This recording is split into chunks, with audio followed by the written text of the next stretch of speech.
Gentlemen, what are we up to tonight? Did Brian accidentally ban Yeah, I think you might have accidentally banned me, and that's really messed up, right? Are you running from the cops right now?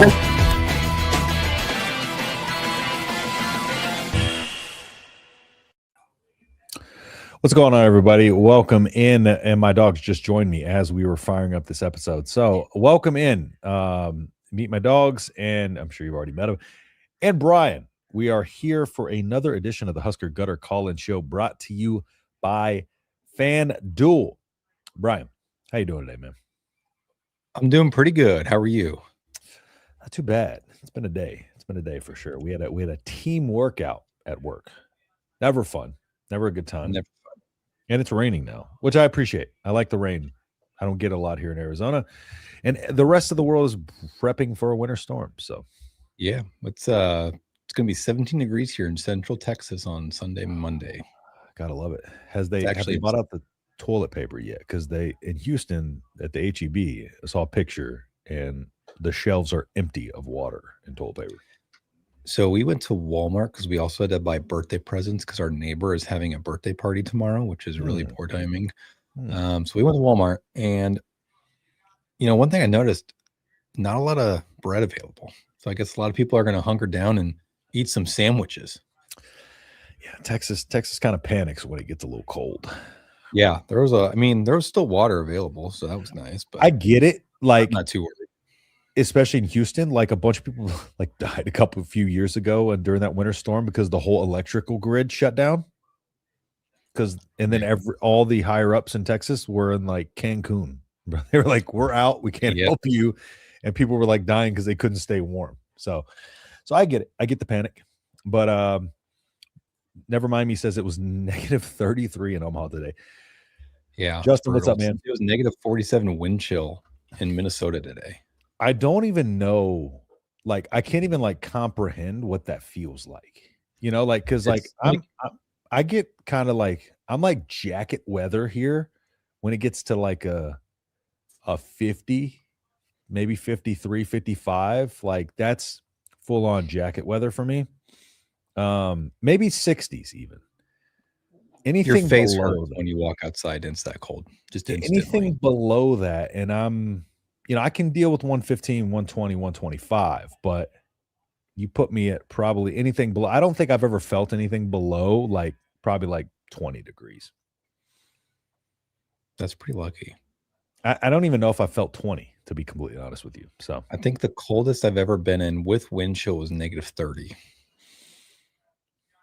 Not happening. It sucks. And I worked a job at the time where it was like indoor, outdoor kind of. But like the inside wasn't heated, so it was just excruciatingly cold.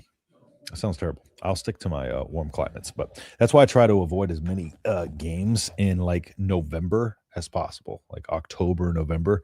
Like we're always a September game family in Nebraska. Dude, that's why we moved here, was to get out of this weather. This is true, though. I do need to experience it. I do need to experience. Yeah, all the just times to be I've been able out, to like say like you've lived it. Yeah, all the times, like all my family, most of my family lives in Nebraska. My dad's from Ashland and all that, and I've just avoided going during the winter my entire life somehow. So probably good planning on our part, So my internet is being really crappy, so I think I have everything pulled up that we'll need. So far, so good. If I need to look anything up, I might be SOL. Yeah, let's drop this. Let's go ahead and drop this link in here for y'all. So this is a call-in show. So go ahead and get your calls in. Click the link. We're going to talk a little Husker basketball. We're going to talk a little bit of salaries and see where we go from there. This show is dependent on y'all's call-in, so not a ton prepped up. We just want to hear what y'all got to say. So let's go ahead and start with Husker basketball. First off, Braden Frager. What a blow. But at the same time, a good situation. It sucks that he got hurt. It could be a lot worse. It could be a lot worse. And I was fearful that it wasn't. Yeah, the way he was reacting, like that looked like season ending. Yeah, it looked bad. And I've rolled my ankle like that many times. I'm not near the athlete he is, but it hurts bad. Mm-hmm. But I think he'll be okay. Like 7-10 days, he'll be back. He'll probably miss Michigan, but yeah, he may miss okay. a couple games. The thing about ankles is they're so finicky too, because anytime that I had a grade 2 ligament tear in my right ankle, and anytime that ligament weakens, it is very easy to make it worse. So they're going to have to just make sure that they feel confident and comfortable that he is 100% healed with that ligament, or else you run the risk of it being weak and making it 100% worse and ended up with a grade 3 tear, and then he's out for the season. Yes. And the good thing with Coach Hoiberg is he's very, very cautious with injuries. Frank Mass could have played towards the end of last season, and they held him out because the benefit of just being completely healthy going into his final year at Nebraska. And also, I know fans, I've seen it online, were like, man, if he can't play versus Michigan, we're going to lose. You may lost with him there anyways. And it's okay. Like, losing that game is not going to completely derail the entire season. Like, you can suffer a loss against a top 5 team and be okay. Yep. The people who are making your bracket, wherever you go in a month and a half from now, they're not going to be like, you know what? They finished with 3 losses on the year, and one of them was at Michigan. They're going to go from a 2 to a 4 seed. They're not going to do that. They don't care. It'd be one thing if you lost to Minnesota and then lost to Michigan, and then it spiraled out of control, which it probably very likely won't happen. So if we lose a game or two while he's out, it's fine. Everything is still in front of you. This is not about winning versus Michigan. This is about winning in March. Yeah, agreed. So let him recover. And the record has given us a little bit of grace there, where it's like, we're okay. Yeah. We're not in like must-win mode. It could be it would have been a lot worse situation had it been that. We're in a situation, I don't want to say it's okay to drop a couple games, but it is okay. Like, it's not the end of the world. The goal is still win a tournament game. That's the ultimate goal. It's fun. It'd be fun to finish the season undefeated, but the goal is still win a tournament game. We want to win in March. We want to make sure this team is healthy enough to win in March. If that requires us sitting him out Michigan or sitting him out a couple games, 3 games, and we drop those 3 games because of it, then so be it. But he just kind of, it's hard to see because you see, young guy, been surging and really, God, you talk about making the most of your minutes. What is he averaging? 20-something minutes a game. It's like 23 minutes a game. He was averaging over 30 his last 2 prior to the injury. Like, insane efficiency and like his energy. That's another part of it. Is just the energy he brings. Like, he is supremely confident in his ability, and he shows it out there. And he's the type of guy that you need in March. Like, he's the type that's going to come out there and bring that energy that you need to push you over in some of those games. Yeah, I just pulled up. He's averaging 22.5 minutes per game, 12.2 points per game, which that's skewed a little bit because he was going through I don't want to say a lull, but his initial start to the year was not great just because he hadn't played a ton, very inexperienced, but you saw him get on a total heater here in the last, week and a half or so. He's been in double figures, 1, 2, 3, the last 4 games, 5 games before last night. Actually over 20 twice, over 15, 3 of the last 5. Pretty remarkable. You can even go back farther. The last game where he had single digits besides Michigan State was at Illinois. Yeah, and at least now you get you have an opportunity to rest him for a few games, but then you have time to work him back in, make sure that he's kind of still hitting his stride before the tournament rolls around. So, I don't want to ever say good timing for an injury or a good injury, but it could have been a lot worse. Yeah, because you got Minnesota tomorrow, Michigan January 27th, which is 4 days from now. Hopefully by February 1st, when Illinois rolls into town, he's back, he's healthy, he's ready to go. And that actually is a big run because you have Illinois at Rutgers versus Purdue versus Northwestern at Iowa. So you'd have 2 top 10, 15 opponents. Something I noticed earlier, I don't know if you get the same thing on your end, but I was looking at Nebraska's schedule yesterday, and I Googled it. Usually I go to their university website. And Google doesn't even have Michigan listed. It goes straight from Minnesota to Illinois. That's weird. There. Yeah, I know. I use ESPN, so yeah, I just usually go to our second one that pulls up is our university one, so I usually go to that one. But can't hang out the entire time. Want to say I super appreciate the content consistency. Y'all become my favorite show. Hey, I appreciate that, Sam. Thank you so much for tuning in, man. We appreciate you. Y'all be sure to click that call-in link. Go ahead and give a call in here. We're going to talk a little bit about let's just go on a little bit more about Husker basketball and kind of how we're feeling. I did see, let me find it in my bookmarks here. Let me see if I can find it here. Sorry about this. 1 second. While you're looking for that, I'll propose a question. Does his injury change how you view our chances or how we play tomorrow morning at 11 a.m.? I think here's my thing. Like when you lose a guy like that, it's impossible for him to not negatively affect your team. Even when he's not scoring, like when a guy is that hot, like a team has to account for him any time that he's on the floor. And so I think that's the biggest thing is the energy that he brings. You're going to have to replace that. Now, I think a spark plug like Sam Hoiberg, it's not quite like the energy that he has, but it's just, I think it's just an extra person to account for, and especially when he's hot, like the defense's focus would be on him when he's on the court, because I would say he's probably been Nebraska's second or third best player, so far this season. I think his moxie, his swagger, his confidence, his energy is very different than those that are on the team. And that's not a bad thing for the other guys. It's just, he's just that guy that has that energy that lifts you up. He plays with fun and excitement. And I think who can bring that energy, not to replace him, but to kind of sustain that energy while he's out. It's got to be Sam. I mean, Sam Hoiberg is that little spark plug. I feel like he always brings the energy though. Yeah. So who else is going to step up and kind of bring that, and what sucks is you've already lost Connor now too. Mm-hmm. So of your 8-ish man rotation, 2 of your key guys are down now. Connor's season's done for the year. So can Garcia step up and make, 8 to 12 minutes, really high value minutes? Right. That's what you're hoping. Because I don't know how much deeper you go on your bench personally. I don't think I just drew a blank on his first. Kendall Blue, is that his name? Yeah. Just drew a blank. Yeah. The very minimal minutes he's given you this season have been pretty bad. Not great at shooting. He struggled with the adjustment.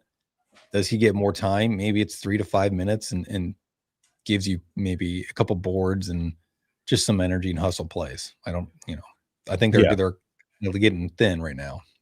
Yeah, it'll be interesting if Kendall Blue does get some more playing time. Sorry, because we haven't seen him really in any meaningful minutes this year. So it will be interesting to see like if he does get some play. But I think this is one of those situations where you just really tighten your roster up, or tighten your rotation up, and have those guys understand that you're going to be playing extra minutes, but we need that effort throughout. So I think it's one of those situations where like I don't know if you run the risk of taking that drop off with somebody like Kendall Blue on the court by upping his minutes from 2 minutes a game up to 10 or 12. Yeah. I think it's one of those things you put him on the floor, see how that rotation does, and go from there. Like, if that rotation gets on the floor and you get a good plus minus out of it, leave him on the floor for as long as that works. And I think it's just a feel out thing where it's like, I don't think Kendall Blue's a consistent enough player where every time he's going to be on the floor, we're going to be in plus in the plus minus. But if he's out there and all of a sudden that unit's doing well, leave him out there until it's not, go on that run, leave him out there until the other team makes a run, whatever. But you can't let it be to the point where you're just playing guys for the sake of, getting minutes. Tighten up your rotation and get those guys extra minutes. It'll only help them in the long run too. Yeah, I think it's going to be a heavy dose of Jared Garcia, 8 to 12, maybe 15 minutes a game. Kill Jacobson probably sees an uptick in his minutes. He doesn't play a ton, doesn't make a huge, splash for you offensively.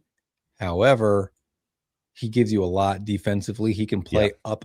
What I mean by playing up is he's not a big guy, 6'4", but he can hold his own in the post enough to give you valuable minutes at a 4 if you go with a small lineup of Bear K at the 5. Leo Curtis could, maybe spell rank a few minutes because you don't want to drive his minutes up as you're approaching March, basically. Right. But Cale Jacobson's been playing 18, 20 minutes most of the year. Maybe he's up to 22 to 25 minutes. Yep. I think you can do enough with Garcia, though, and Cale to, I guess, take those minutes away. Offset it. Yeah. Yep. I do too. It's not going to be the same, but yeah, you can somewhat stay afloat. Frager was running around for a couple minutes after he sprained his ankle. Doesn't seem like it's that bad. Yeah. He's currently day-to-day with a sprained ankle right now. So we might have got very lucky. Yeah.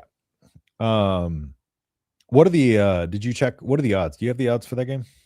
Oh. I do. So Nebraska's favored by 5.5, which I think is a pretty good spread. The total for the over-under is 137.5, which is fair.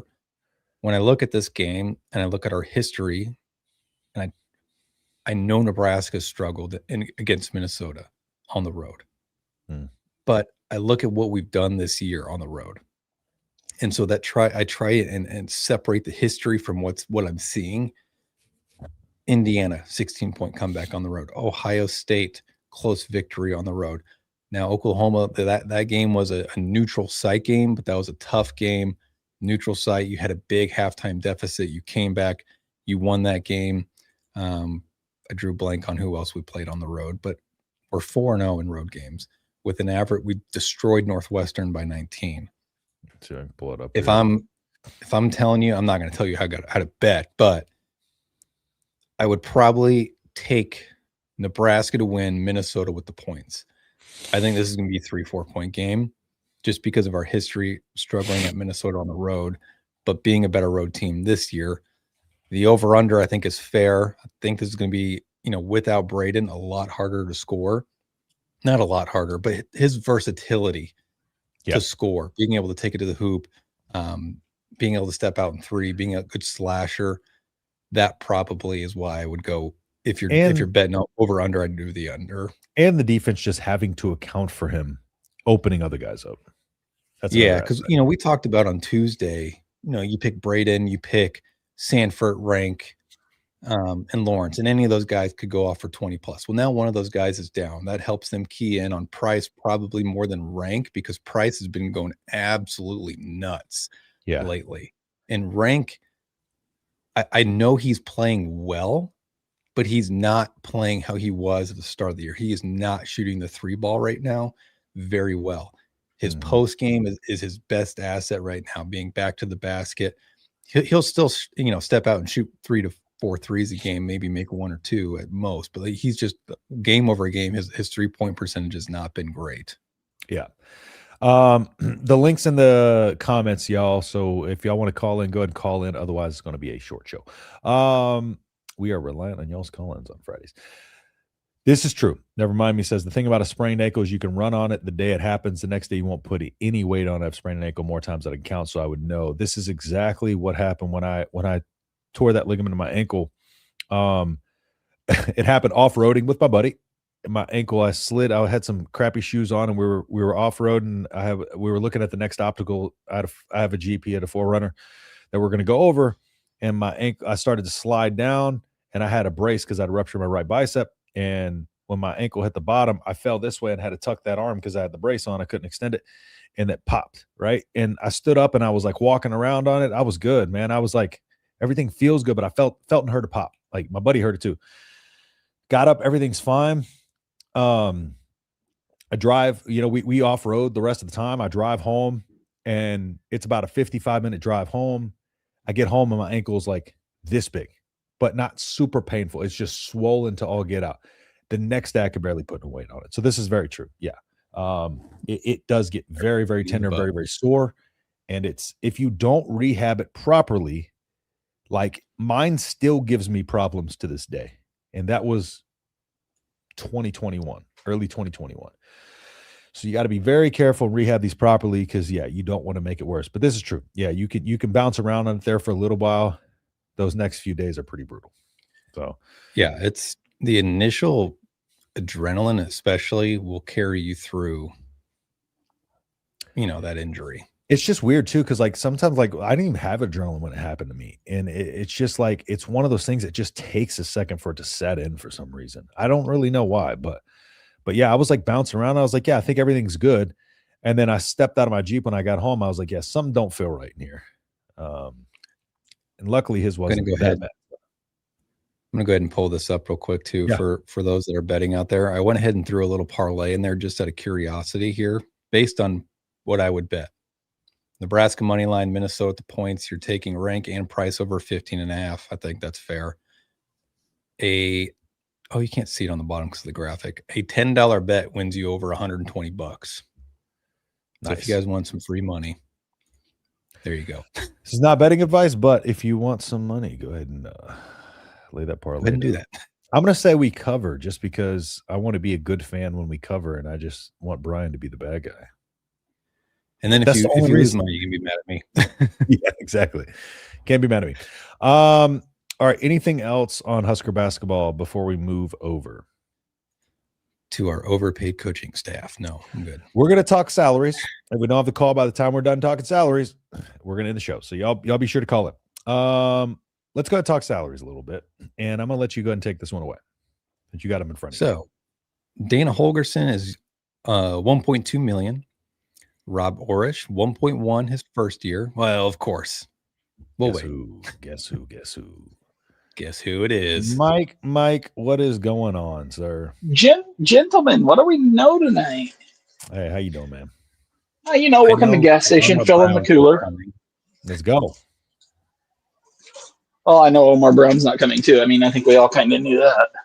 What's that? I mean, I said, hold on here. Let me take my earbud out real quick. Hold on. All right, can you guys hear me now? Yes, sir. Yep. All right. I said, I think we all knew Omar Brown wasn't coming. Why would we take a running back in this class? Yeah. That doesn't make any sense to me why we wouldn't take one, at least for competition, Yeah, I agree. I think that's the biggest thing is, and then Mackay would be a good one too. 100%. Yeah. And I think that's what we just need, somebody to kind of be able to competition more than anything. Kind of like you said, Mike. I think just having more guys in that room and more experience to push those younger guys is only going to help make them better. And again, we talk about it. This running back room is a lot of upside. It just really needs some experience. And yeah, I don't know, man. What is, Brian? Do you expect them to? I mean, no. What do you think their approach is here? Just kind of ride it with Mackay and Mosey? I think they really believe in three people: Mackay, Mosey, Jamal Rule. I think that's the three that they run with next season. And I would say in that order. Probably, yeah. Yeah. You could argue Quentin Ives, but couldn't stay healthy last year. Hasn't really, I'll admit he hasn't really had a chance to prove himself on a consistent basis, which is frustrating. But I think they truly also like a by committee approach. Yeah. And if Emmett wasn't an All-American last year, they probably run with the committee approach last season. And you caught lightning in a bottle. Mm-hmm. I think the scary thing is, like, if one of those guys goes down, we're just so thin. Yeah, because then you're relying on Connor Booth, Quentin Ives. Look, who can't stay healthy.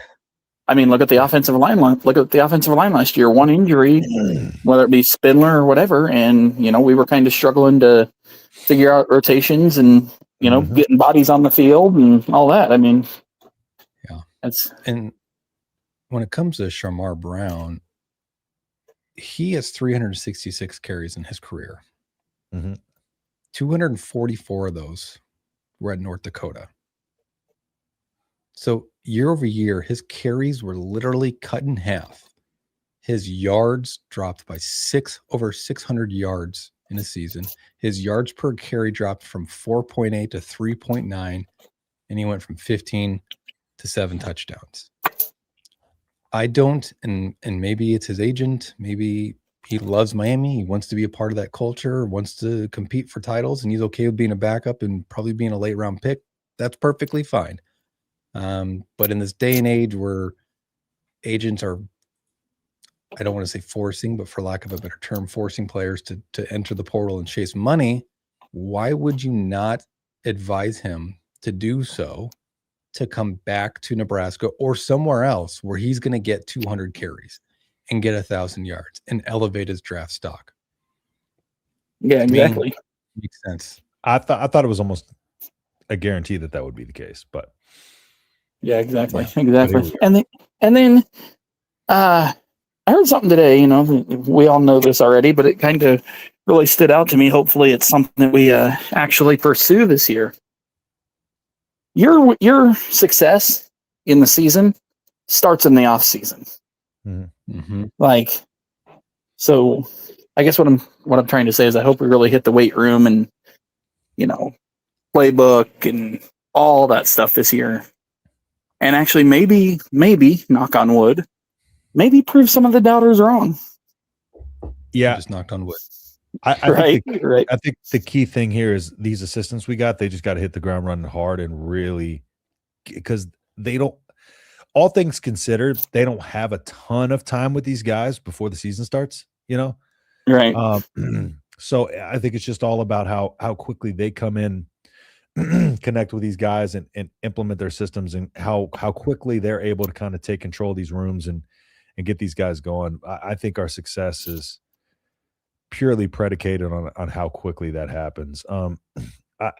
For what our roster is, I think it can be improved if these assistants kind of, because I think one of the biggest hindrances, is not just the talent, but some of these assistants we've had have had zero. So I think the potential upside is there for us to surprise a lot of people, because I think people are just seeing us coming into the season and the talent is what it is. Whereas if we finally get some development throughout the season, like, this team can be decent. Right, absolutely. Not great, I think I think the great players are still to come, that 2027 class, and stuff like that. But I think this team can be a lot better than people anticipate. But we really need the assistants to be able to just come in and let rules just got to let them do their thing and take over. 100%. But that's pretty much all I had. Shout out to the Husker men and women's team. They're both having pretty phenomenal seasons.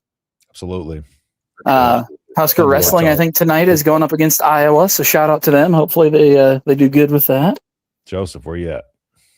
Yeah, where's Joseph? Where's Joseph? Shout out Husker wrestling. Also, I don't know if he listens to the show, but if he's in chat, shout out to Art, man. Glad you made it through your health scare that you had. Hope everything's going well for you. Who's that? Art from Los Angeles. He calls into some of the different. I don't know if you guys know what happened with that, but I don't want to.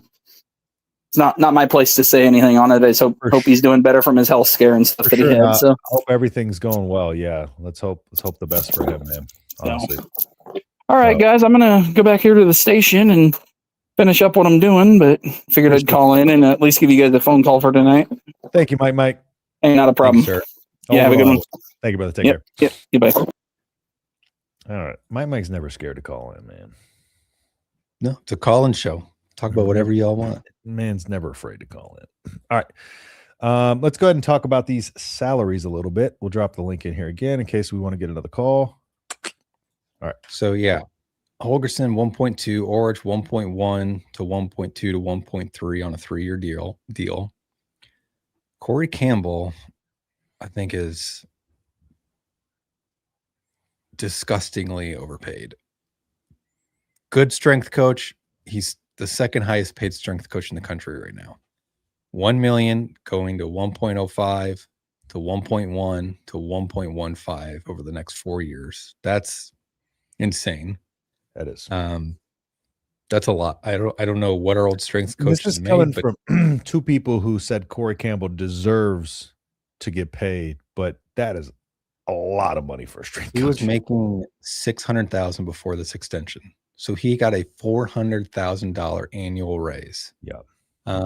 Speaking of raises, Orich was making like $350 at San Diego State, so he gets a $700,000 raise to come to Nebraska. Glenn Thomas, remember when I posted like has he always been co-OC?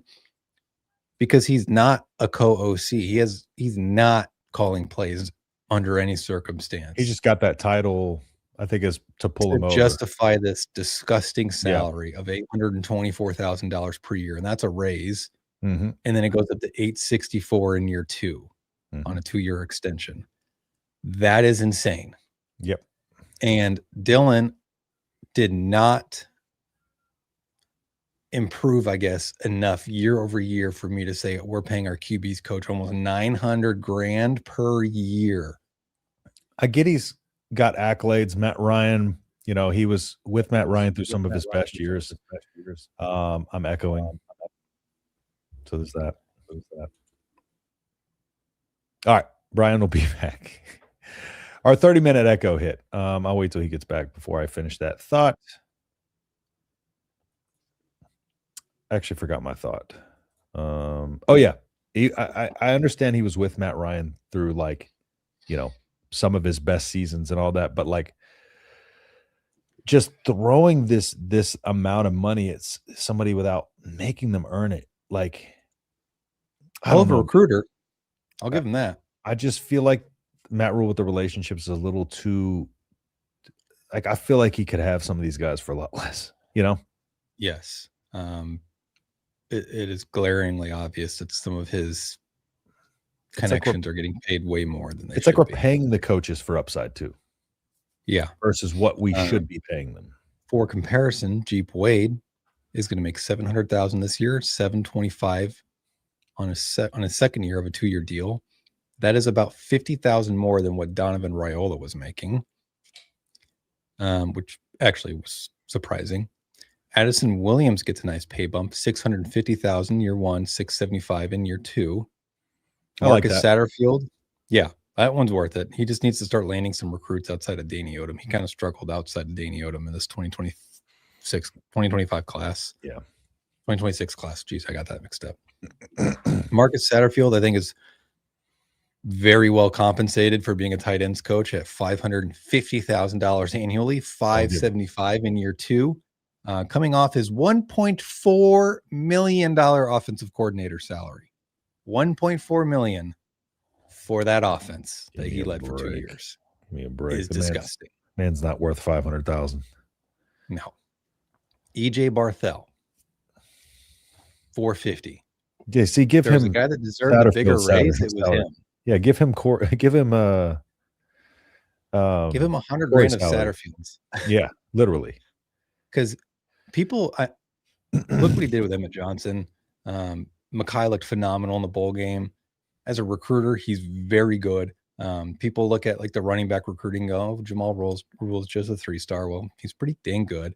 He also got Kwan Lacey before he blew up. Kwan Lacey was a 3-star, but also Trey Taylor, top 40 nationally ranked quarterback next year. Claude Mapuma, top 150 offensive tackle for this class that just signed. Amir Brown, 4-star running back. He's a good recruiter. He should be paid more. Dykeel Short, same thing, $450,000, 1 year remaining on his deal. Roy Manning, edges, $430,000 in year 1, $450,000 in year 2. Jamar Mosey, this one's interesting to me because he's labeled as a senior football assistant, but his Twitter bio says assistant head coach, which would be a massive promotion to go along with his over $200,000 raise, now at $425,000, then $450,000 in year 2. Phil Snow, what does he do to earn $416,000 a year? That's crazy. And this one's interesting too. Phil Simpson, labeled outside linebackers coach. So now you have Rob Dvorak, Phil Snow, Rob Orrish, coaching 2 positions, 3 guys, 2 positions. that title can't be right, but he's at 375. Miles Taylor, the new safeties coach, at 300. Whatever, don't care. Corey Brown, D-line coach. Are you serious? 250? If that was what you were budgeting for your position coach hire, there is, like, obviously that's why you had troubles hiring a defensive line coach. Yep. I hope that wasn't what we were offering. His entire starting D-line next year everyone individually will probably make more than him. Yep. And then Lonnie Teasley makes 100,000, which that's low ball because I believe he was still under contract at South Carolina. So he has a little buyout with that. Yeah, for being a team that's coach was talking about we need more money. He's not very smart with the payouts here. The money you do get. So what's crazy is, if the math is wrong, blame AI. But real quickly, 9.67 million for total salary over 2 years. No, average over 2 years, which is I believe his original contract stated that he got 7 million for coaches' salaries. So he's 2.67 over that. I hate us for doing that. Well, and how many, and listen, that going through that list, think of how many we said deserved it and how many said we thought were underpaid. Probably 2. Yeah. Total. The salaries do not meet the results that we're getting. Corey Campbell overpaid, Barthel underpaid, and Addison Williams maybe, at least that's a lot for a DB coach, but I'm fine. He might with it be getting paid a little bit on potential too. Now that I think about it, even as somebody who's a huge Addison Williams fan, but I get it because we brought him over. He was a defensive coordinator, and we brought him over as almost like a step back in terms of moving back to a position coach. So I guess. Again, I'm a real big, but so maybe two guys there that we think are paid accordingly or are underpaid. And that's not including whoever the new special teams coordinator is, which probably will be in the 400 to 600 range based on what Eckler was making and what he was offered, which was based on results. And you're not getting quite the results from your new special teams coordinator. So probably be a little less. Yep. So, all right, I'm going to dive into these few comments here. 1.5 million for strength coach, and Eckler was paid $550K. And it was offered $825. But he wanted a position room, and you clearly don't need him as a position coach. Tom Osborne was full of hope on Adam's show. I didn't get a chance to check that out. Like I said, I don't get a chance to watch a lot of Husker YouTube or anything. Busy work and all that, but what were we going to say? I love Tom. One of the greatest coaches of all time. Could care less what his opinion is at this point. Because I just don't know if he's in touch with what's going on, and thinking of a lot, like looking at a lot of this. I don't know how tapped in, because that man's probably busy a lot. I don't know how tapped into everything going on he is. Yeah, he has more access to us, undoubtedly. Mm-hmm. But just so he definitely knows more than us. But my thing is like how focused is like how locked in is he on like this type of stuff? Do you think he's fully tapped in on everything that's going on with the program? I feel like that man's probably got so many things going on in his life that like I don't know if he has enough like wherewithal to kind of look at the contracts and look at these salaries and see what's going on here, or if he's just kind of like, one of those guys that's just like he wants to see Nebraska back. So he's and I get like, of course we're hopeful. And we don't think it's doomsday over here by any stretch. No. But yeah, I don't know. I'd have to listen to the interview to see like what they mean by hopeful. Yeah, I would have to too. I listen to the show on Spotify. So is it blind hope? Is it just him kind of being optimistic, which I think a lot of people are just, per our usual fan base, overly negative. But I think a lot of people are really negative about this offseason just because we've had so many positive off seasons.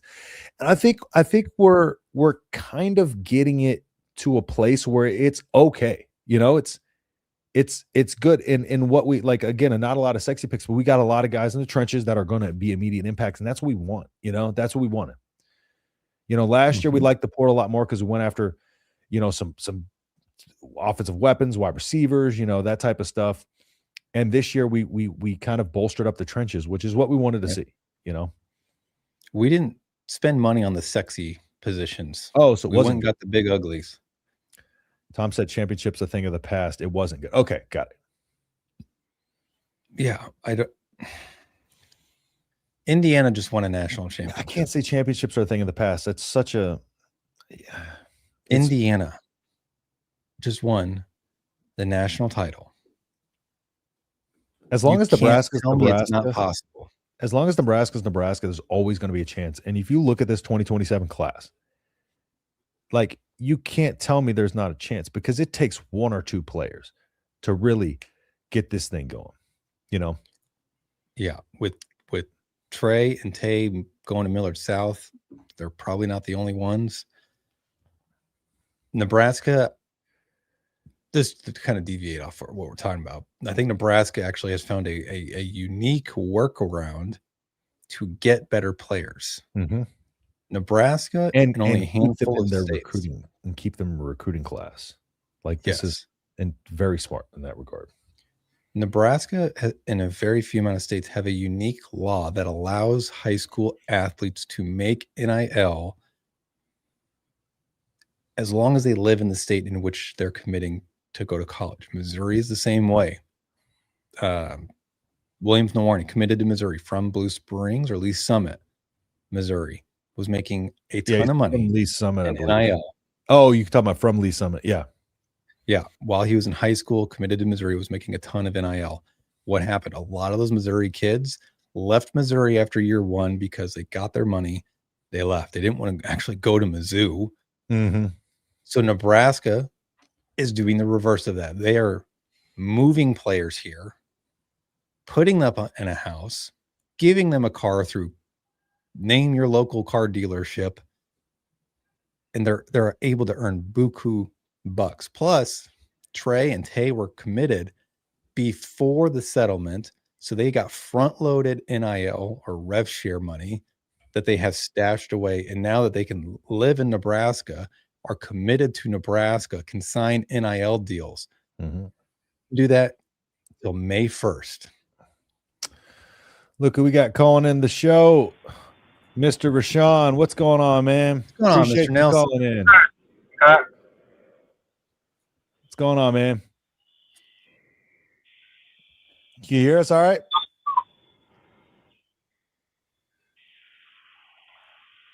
I can hear background noise. See if you can hear us. Can you hear us? Are we on Bluetooth? Might be. Not much, fellas. Yes, I can. Am I like echoing or something? No, I think it's just a little delay. No, we're good now. Yes, sir.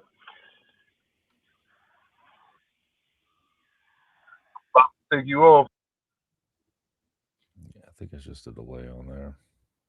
Yeah, there's a delay. Hey, there we go. There we is that go. better? Yes, sir. All right, what's going on, man? Appreciate you calling in. Yes, sir. Yes, sir. Great day, fellas. How y'all doing? Great day, man. We're doing all right. Doing good. Talking some Husker football. We're doing all right. Yes, sir. Yes, sir. Let me see if I could get y'all a little louder on my side. Yeah, for sure. All right, there we go. Yeah, I had to turn my speakerphone on. What's going on, man? You're not How you getting any of feeling? this winter weather, are you? So tomorrow we'll have about 12 to 18 inches. That's Jeez, brutal. man. I'm just getting ice down Yeah, here. in we'll have Texas. Oh yeah, you down? Oh, what part of Texas you in? Central Texas, just outside. You know where Round Rock is?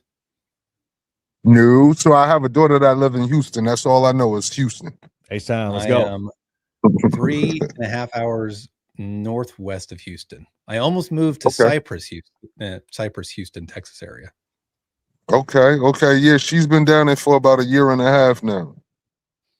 Got You away like from it the down there? cold. I left Kansas City to get away from the cold, and then it just followed me. So this is to be determined yet. So far, so good though. Okay. Can How's she y'all like? see me or am I in the dark? Now we can see. That's better though. Just see if y'all can see this I big like pen that. on. Hey, I like that. You feel what I'm saying? Yes, Just sir. saying if y'all can see that, you know? Yes, sir. Love it. Rocking the gear. I love it, man. Yes, sir. Like we all the way in now, baby. Yes, sir. You know Rashawn, it's showtime now. how you feeling about this year, man? I know you probably got the utmost confidence, man. So you remember last year? Yeah. Yep.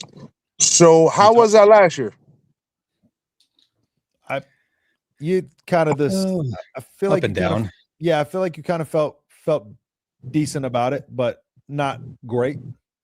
So I didn't feel great about what was going on with Makai, Yeah. right? Yeah. But as far as Emmett, I told y'all from the beginning, right?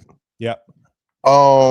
That I needed y'all to have a little more faith in that room because things was happening a certain type of way. You did. Like Emmett was a monster, like all of these different things, right? And y'all was like, well, if you feel good about it because you know your son in there and all of that, you know, and then Emmett took off. Yep. So this year I'm feeling a lot better than I was last year. I like Interesting. I like That's good news. And the reason why I am that way is because so a lot of people don't realize that, all right, so the year is over, you know, he's maturing now. I can let it out the bag a little bit more, right? So when you come in, like Makai was supposed to be in high school a whole nother year. Yep. Right. So to come up here and have the talent to play, right?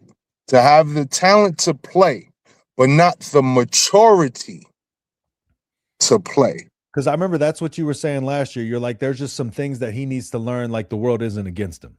Yeah. Yeah. Right. It's that plus so where we're from, he was the cream of the crop.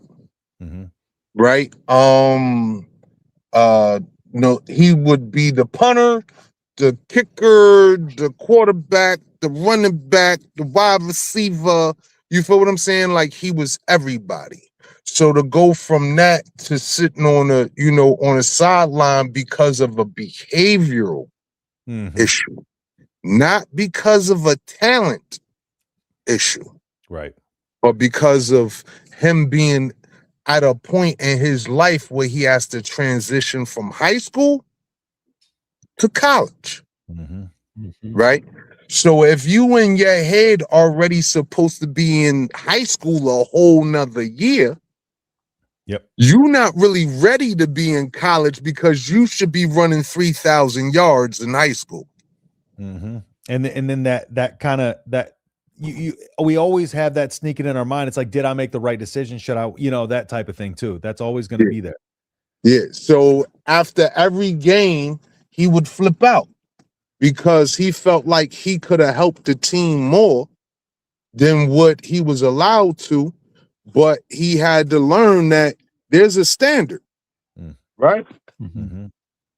There's a standard, right? So, in order for him to play, he had to become the standard. Yep. Right.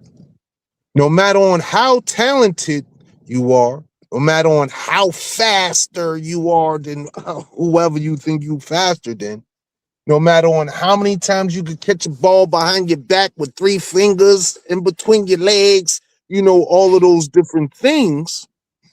If you're not fitting the standard, it's like you're not going to play. Yep. No matter on if you're $1 million guy, because we've had that, right? No matter on if you're $1 million guy or somebody you feel like should be grateful because they're a walk-on. Right?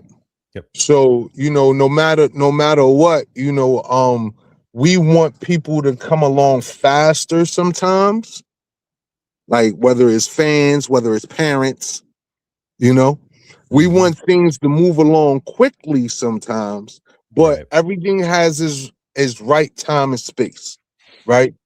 So, and I'm not, saying what I'm about to say to cause no controversy or nothing, but ultimately, we needed someone to step up a certain type of way and become a face, right, of the program, right?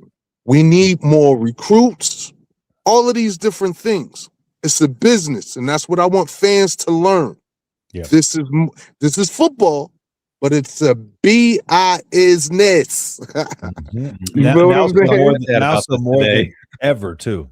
Yeah, right. So it's like, everybody, complaining about kids getting paid money and all of that. Well, then let them develop the right way. Let them come along. Let this happen. Like it's all types of different things that we have in the mix right now. Yeah. But ultimately, with the year starting off the way that it started off with Buddha, and I'm gonna stop calling him a macabre because Buddha Wright is gone now, so now he could be who he is. Yeah, he's Buddha. You feel what I'm saying? He's B3. Everybody, Nebraska land, he's Buddha. He's B3. He only had to, sit back and be Makai Nelson or number 35 until Buddha left and he became the standard. Yes, sir. Now I can have the end all crazy, all on the screen and all of that because he's not going anywhere. Facts. Yep. Right. One of the things I wanted to express is I know we wanted a lot more to happen with Emmett and Emmett having somebody else to carry the ball. Right. But if you look at the yards, he had 241 carries. Y'all got his stats? I can pull him up.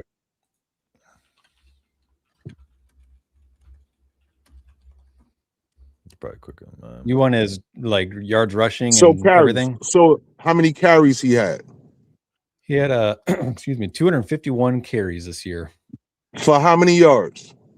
1,451 yards, 12 touchdowns, just under 6 yards per carry. Pretty good Okay. season. So now let's take that. What was it? 1,400 yards?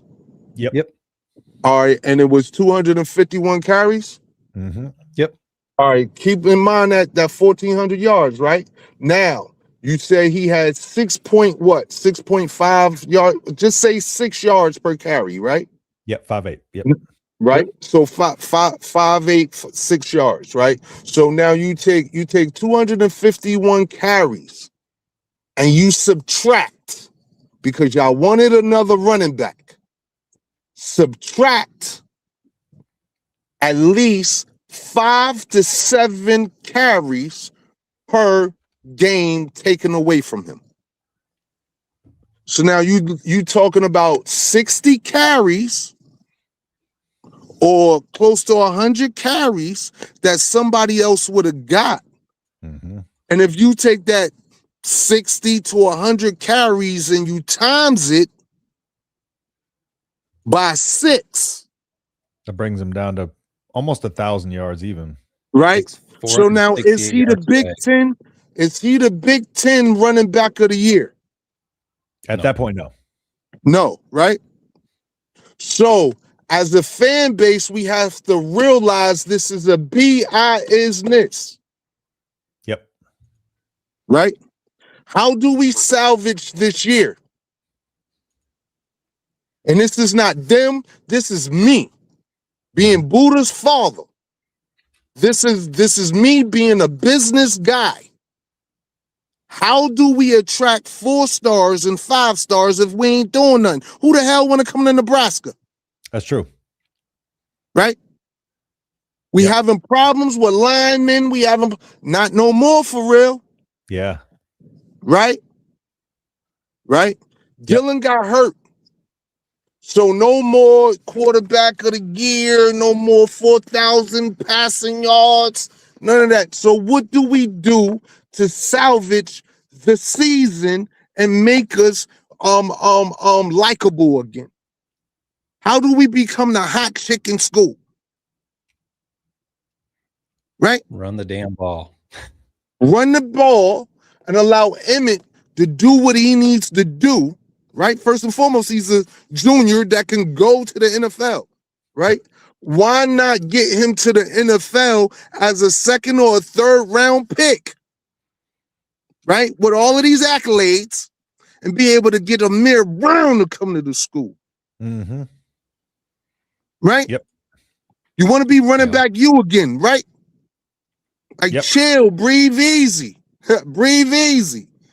You know what I mean? Like breathe easy. They doing what they doing. Let them cook.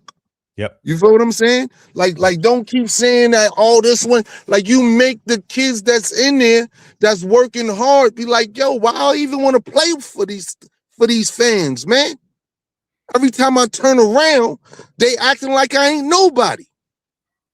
When I keep coming on this line telling people that Makai could have went to Michigan. Mm-hmm. Buddha could have went to Michigan. Like, how much more do y'all want? Yeah. What more do y'all want? Y'all had daggone with Jamarian Parker, 4-star guy. He was there. How much more do y'all want? Yeah. I was high on Jamarian too. Yeah. Right? How much more do we want? Yep. Like, let them cook. Support them. Yeah. Like, love on them. Be Nebraska nice. Mm-hmm. Like, be Nebraska nice. Y'all not from the East Coast?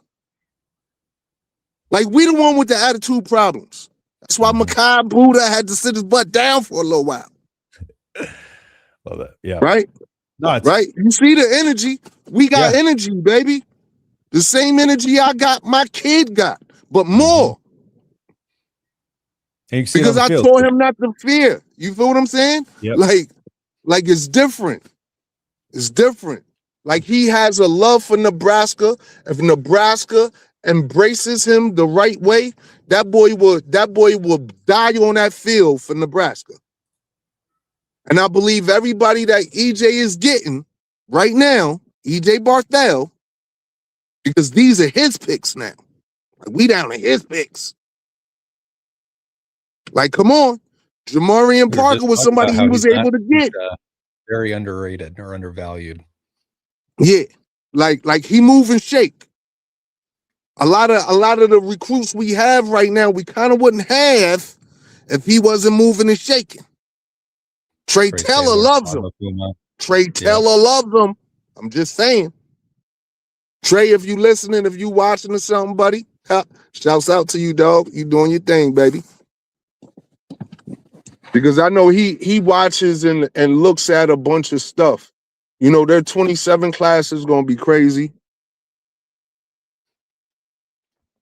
But I just wanted to go ahead. I want to say, what do you think, like, this 2027 class could be? I mean, on the surface, we look at it and say, yeah, it could be great, but I think you're a little more in tune than we are to say, yeah, this could really be special. Well, when you look at by the time they come in, they're gonna have some seniors or some juniors that's gonna be ready to kind of like do some things with them. You know, and once they, like, with Trey busting the move, with Tay busting the move, I'm hearing Ahmad might bust the move. You know, you never know who else might hop on that train, and then they get to playing together. Now you got all of this chemistry, right? Like, and knowing what somebody's capability is. Like, yo, I know if I put it over here, he could get that. You know what I mean? Like, we've done that plenty of times, you know? So when it comes down to the offense, you know, we're going to be great because he's taking control. He's taking like the helm of things right now. And he's allowing his connectability to kids to kind of like help us a certain type of way. Right. Or I want to say help him. Right? Yeah. Because he's going to be the quarterback, right? Yeah. So, you know, by then, Makai might be gone. Buddha might be gone, right? So it's like ultimately when I look at it, I'm like, dang, they're gonna have Amir Brown, right? They're gonna have Tay, Jamal Rule gonna be gonna be in his own already, right? Like that's that. Like we have pieces, and people keep sleeping on Connor Booth. People better stop sleeping on Connor Booth. He's still in that room. Yeah. He's still in that room. One of the things about him is I think that he's a lot better than what people thought. Yes. And they didn't know how to take him. Right? Because he's fast and he has vision. Mm-hmm. I watched the boy. I'm just saying, I watched him. Like, in running backs is my thing, because I got a running back as a kid. And what I've learned is to go and see who is talented and who not. Who is going to be my son's competition and who's not. So we think that Makai don't have competition in the room. He got competition in the room. You got Jamal Rule there that's a straight workaholic. Mm-hmm. Right? He's a workaholic. I love Jamal. Right? Mm-hmm. So then you got him, and then you got Connor, that they kind of like, dang, what we gonna do? Because you kind of faster than we thought you was gonna be, and you got this weight, and then you got hurt, and oh man, now we gotta do this, and then we got. That's what that is about with Connor. Mm-hmm. You feel what I'm saying? Yep. So it's like we got like Quentin hasn't had his chance to shine because he had his little injuries and stuff. Ask Brian. I've been a Quentin Ives guy since he got here. I just want him to get his opportunity, man. He gonna get it now. Yeah. Because they didn't go to the portal for a reason, man. They got too many backs in that room that are good that have a chance to do something. I know we want more because it seemed like we didn't have more last year. But from this year on, man, we're gonna be good. By 27, 28, man, we're gonna be one of the ones, man. Hey, listen. Take the hats off. We're gonna be one of the ones. How about that? If there's anybody that's gonna call in and tell us what it is, it's gonna be you out of that running back. Yes, group. sir. So yes, sir. I mean, you told us last year, so we're gonna listen this year too. Yes, sir. Nah, like we love the way so Makai almost down to a 4-3, bro.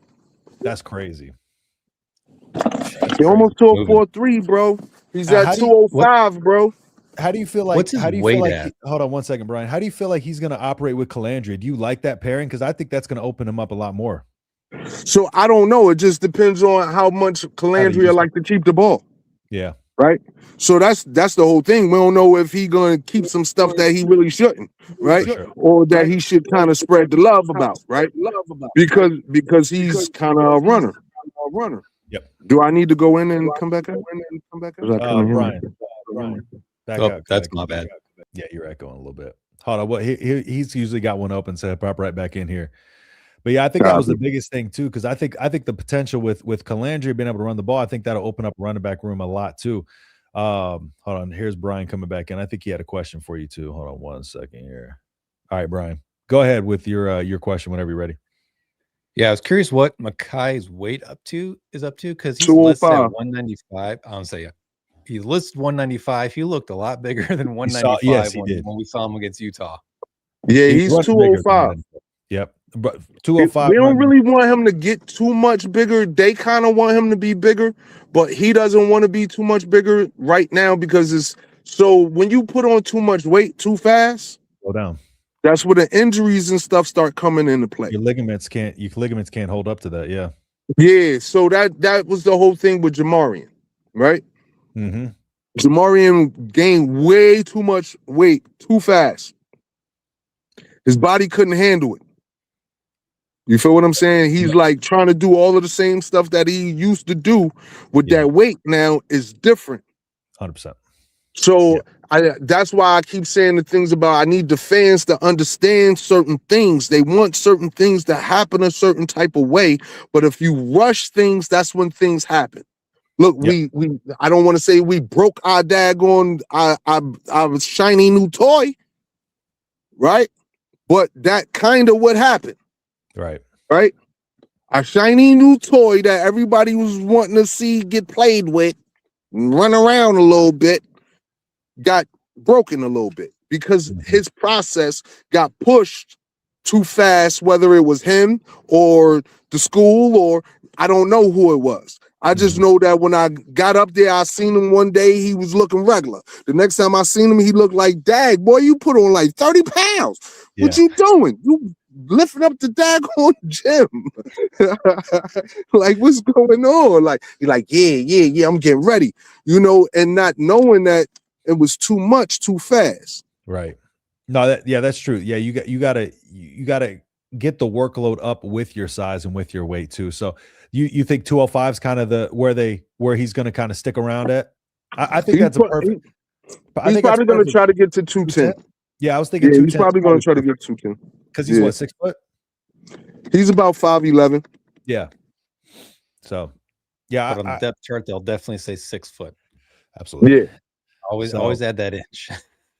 Yeah, and that way. Yeah. So actually, he looks like he might be about 6'1" because of the hair. Yeah. Wish I had that. Oh, their official picture does not have. They have him with his hair down.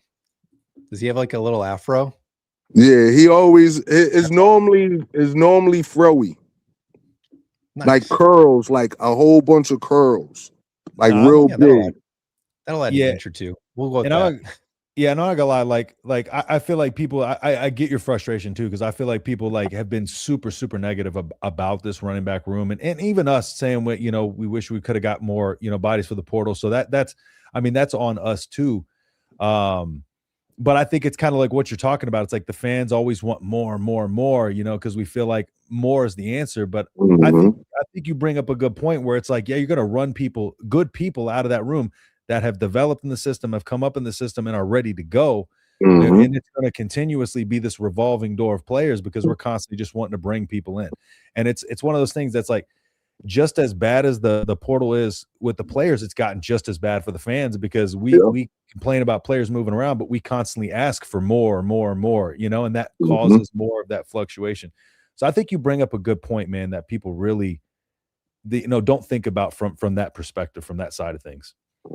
Because it's like it's not enough playing time, right? Yeah. So it's like you already don't have enough playing time, and you want them to stick around, but then when they leave, right? You like, oh man, they could have did this at Nebraska, but you just wanted more.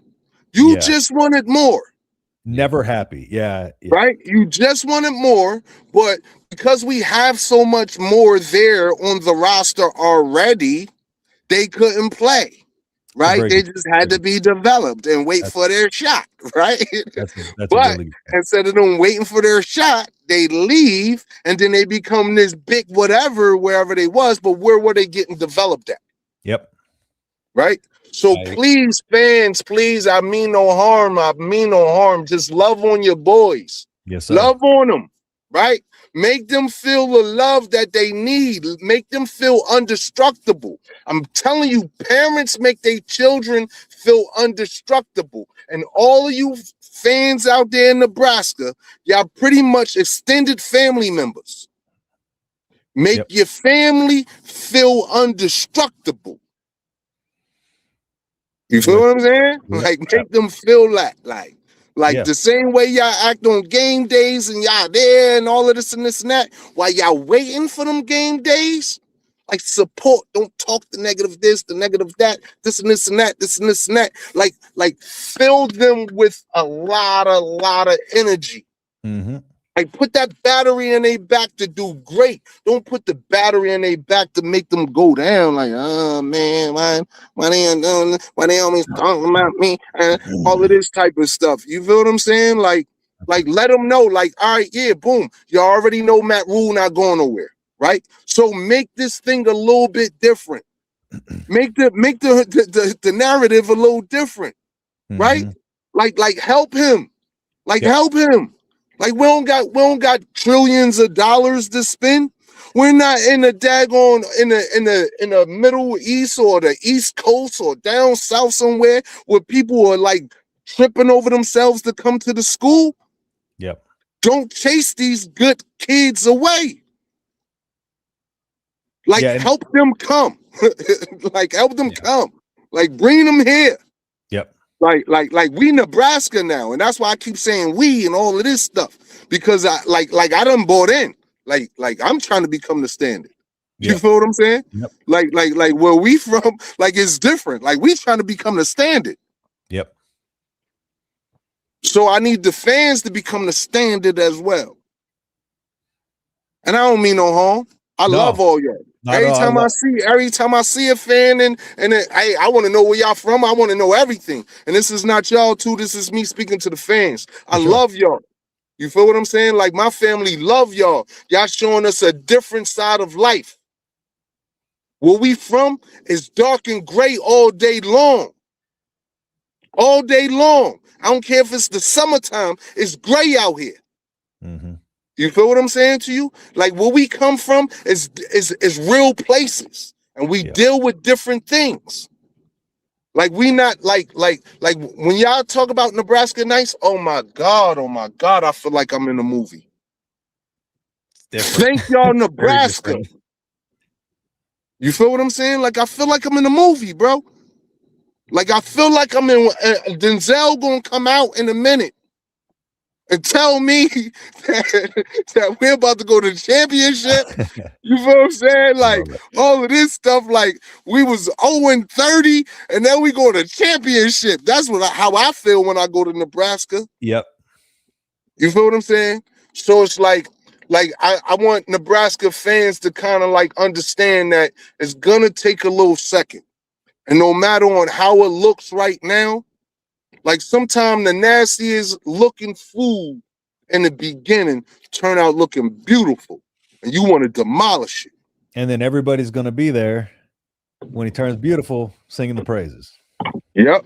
No, 100% agree. And I don't think anybody should take it wrong. Like I think your passion shines through more than anything. I think that's what we should want from players, parents, alike, getting passionate and being out here and just saying like, we're going to be all right. You know what I'm saying? Because again, y'all are more tapped in than any of us are. So to hear it from y'all, like we should be, we should take that and be like, they got it under control back there, So Brian, were you going to say something?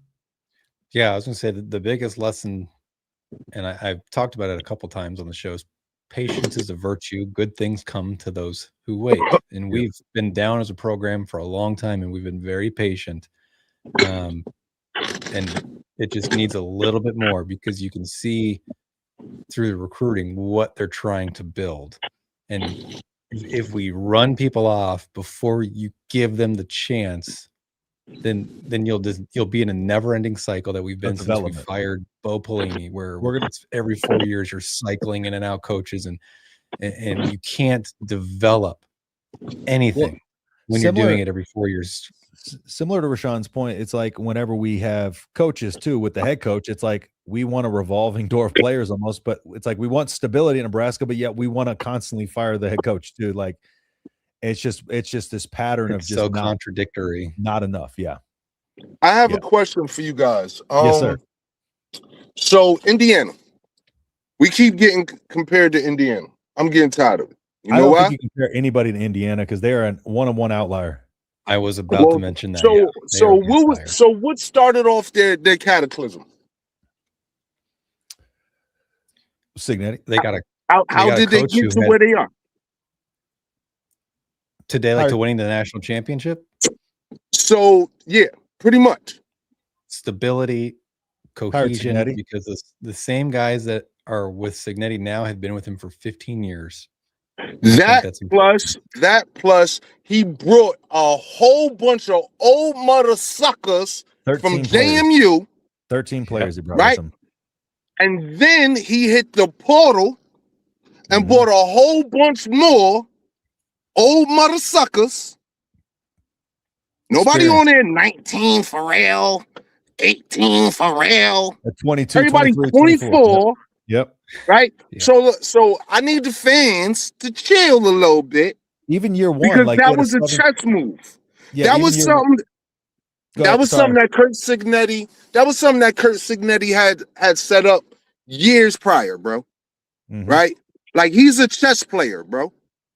Yep. While everybody out here playing checkers, he's out here playing chess. right? He put his stuff in the mix and said, hey, investors, I'm about to show you something real quick. I'm about to bring all of these dudes with me because I know they got the standard already. While we're waiting for my son to mature, right? Other teams are doing the same thing, waiting for other kids to mature. So they can. While they got grown-ass men out there on the field. They 24. It's crazy. They're actually. grown. That's 6 years in college. Right? They're grown, right? What they would call it, right? Like they could go in a club and pick up one-eyed women. I'm just saying. Right? Yeah, I had just kids saying. by 24. Right? I'm just saying. Because they're 24, 25, 26 years old. So it's like we keep comparing other programs to a master chess player. Yeah. He's been doing it. He's been putting these pieces in place for years. Yeah, it's not 1 year, 2 year. No, he's been working with those same people, the great core of them, right? He's been working with them for a minute. So it didn't happen in 1 year. Everybody keeps saying that. It didn't happen in 1 year. It's been years in the making. Right? Let him cook. Let him cook. That's what I'm saying. Let Matt cook. Let Matt cook. And I think the biggest thing too is like the instant gratification or the expectation of like the 3-year turnaround. I think that's where people got lost in the sauce. Is like we shouldn't have expected that here. This was always going to be a longer turnaround. And you can correct me if I'm wrong here, but I was talking to Brian that I think like the biggest thing that he's done and the hardest thing that was there to do is to turn the culture of that this program around. And like, I think that was the foundation that needed to happen. And now the rest can take over from there. But I felt like that's what kind of slowed this down from being a 2 to 3 year rebuild. Not only that, it's the Big Ten and it's a different era, but like, I felt like that culture turn had to happen. And maybe it wasn't necessarily going to translate to wins, but it's there obviously in the fact that we are retaining players. Like there's players who could be like, for the most part, we haven't lost a lot of our team in comparison to other teams. And I think that says a lot. Retention. And I think that says a lot about kind of where things are behind the scenes. You know, that's kind of what I look at is like our players leaving, our players staying. And for the most part, Matt Rule's done a really good job of keeping a lot of his team there. I think that speaks a lot to the culture. And I think that was the biggest step. And I think that may have took longer than he expected to turn that around, but it's there. Yeah, it is. It's just that like I mentioned earlier, just a little while longer. Yeah. Right? I know it's just like, dang, I just want us to do it so bad. We do too. Yeah. Like the parents, they want it more the than we football do. players, the coaches, we do too. 100%. Right? Like we do. Like last year, like my son ain't play. I drove every game. Me and my wife drove every game. Yep. We do too. You feel what I'm saying? Like we want to win too. But the thing is this. When you have, like he said, when you have a roster of guys of $30 million or $40 million, and then you have us that we have that money, but bro, we haven't won nothing in forever. And these are kids that you're trying to persuade. These are kids, fans. These are kids that we're trying to persuade to come to an uncool place. That's why you have all of these podcasts that Matt Rule is doing that everybody, I wish he'd get up off. What? You got to make it. He's learning how to bring you attention. Yeah. That is like this is a new age. Yeah, that is one thing. That is one thing I didn't get on board with was like the people who were anti. Like I understand why he's doing it. Being on the McAfee show and stuff like that builds your brand. You know, you got to still be out there in the front lines building the brand. And like people act like he's got so much on his plate and he's still making the time to get out here on this podcast. Like so, like that I do appreciate because he is out there trying to build the brand. Like set that up with McAfee and all that stuff on top of everything else is going on. yeah, I think that's one of those where, yeah, there's a lot of cases here where just fans are complaining for the sake of complaining, just to be negative. Yeah. Yeah. Yeah. I think Nebraska fans have a hard time. Oh, go ahead. No, go ahead. You think they have a hard time? I think Nebraska fans have a hard time living, not all of them, but they have a hard time living in reality. And in the now. In the now. And I talked about this all portal off season this year and last year where, okay, let's say for the sake of discussion, Makai's in the portal, right? Let's say he was at JMU and he gets an offer from Nebraska or an offer from Alabama. It's the same financial compensation. You as a player are probably going, I'm going to Alabama. Why? They've been pumping out dudes into the NFL at running back for years and they win at a high rate. Or I can go to Nebraska and get the same amount of snaps, the same amount of carries, but they haven't proven they can pump guys out at my position to the NFL. Nebraska thinks even if we offered, say, $200,000, $300,000 more than another school who's winning, players at the end of the day, the money's important, but they want to win too. They want to win, and they so stuck in like we won titles, we did win. It's like we haven't won though since Bo Pelini left at a high rate by any means. These kids want to those big time players, but they want to. So they want to win, right? But they don't mind losing as long as they losing at a certain school. Yeah, right. That you could still get high draft picks and all of this type of stuff. Yo, we in the cornfields. If so, this is the thing. What people don't really realize, right? Makai could have played at IMG. Yeah, Makai could have played for St. Francis Academy. Right? They both wanted him. You know what happened? We found the school that played against them. Yep. Right? That was close enough. Right? Because why am I gonna like we're not like everybody else, and that's why I'm trying to tell fans, hey, that room is gonna be okay. It's a bunch of difference makers in that room, right? And I'm speaking about that room just like I'm speaking about the wide receiver room, the offensive lineman rooms now, because of what type of temperament is in the building now. The mentality, yeah, right. It's a different temperament. That's you right. So now, our offensive line is going to be a little different. You're going to have some dudes on there that's going to be kind of like us. That's going to be kind of like from where we're from. You feel what I'm saying? Yep. And they just like ready for it, right? Like I be having to forget that I'm not in Nebraska because out here, like, oh, my bad. What? Hey, it turns different. Here we be like, I'm sorry. In Nebraska, you like, I'm sorry. Over here, they like, what? Would you say you sorry? Yo, we need that. Like the last guy we had attitude. Yeah, like a Mazuka, like when Mazuka was on that line, you know? Yeah. Ready to go to blows with somebody. Exactly. But so the difference is this. They're going to be the ones that's not going to be on the bench because of the same thing that makes them great. Yep. Exactly. That's the difference. Yep. Right? So that's what Buddha had to get. You know, he probably going to be upset, but hey, he had to get his shit together. Yeah.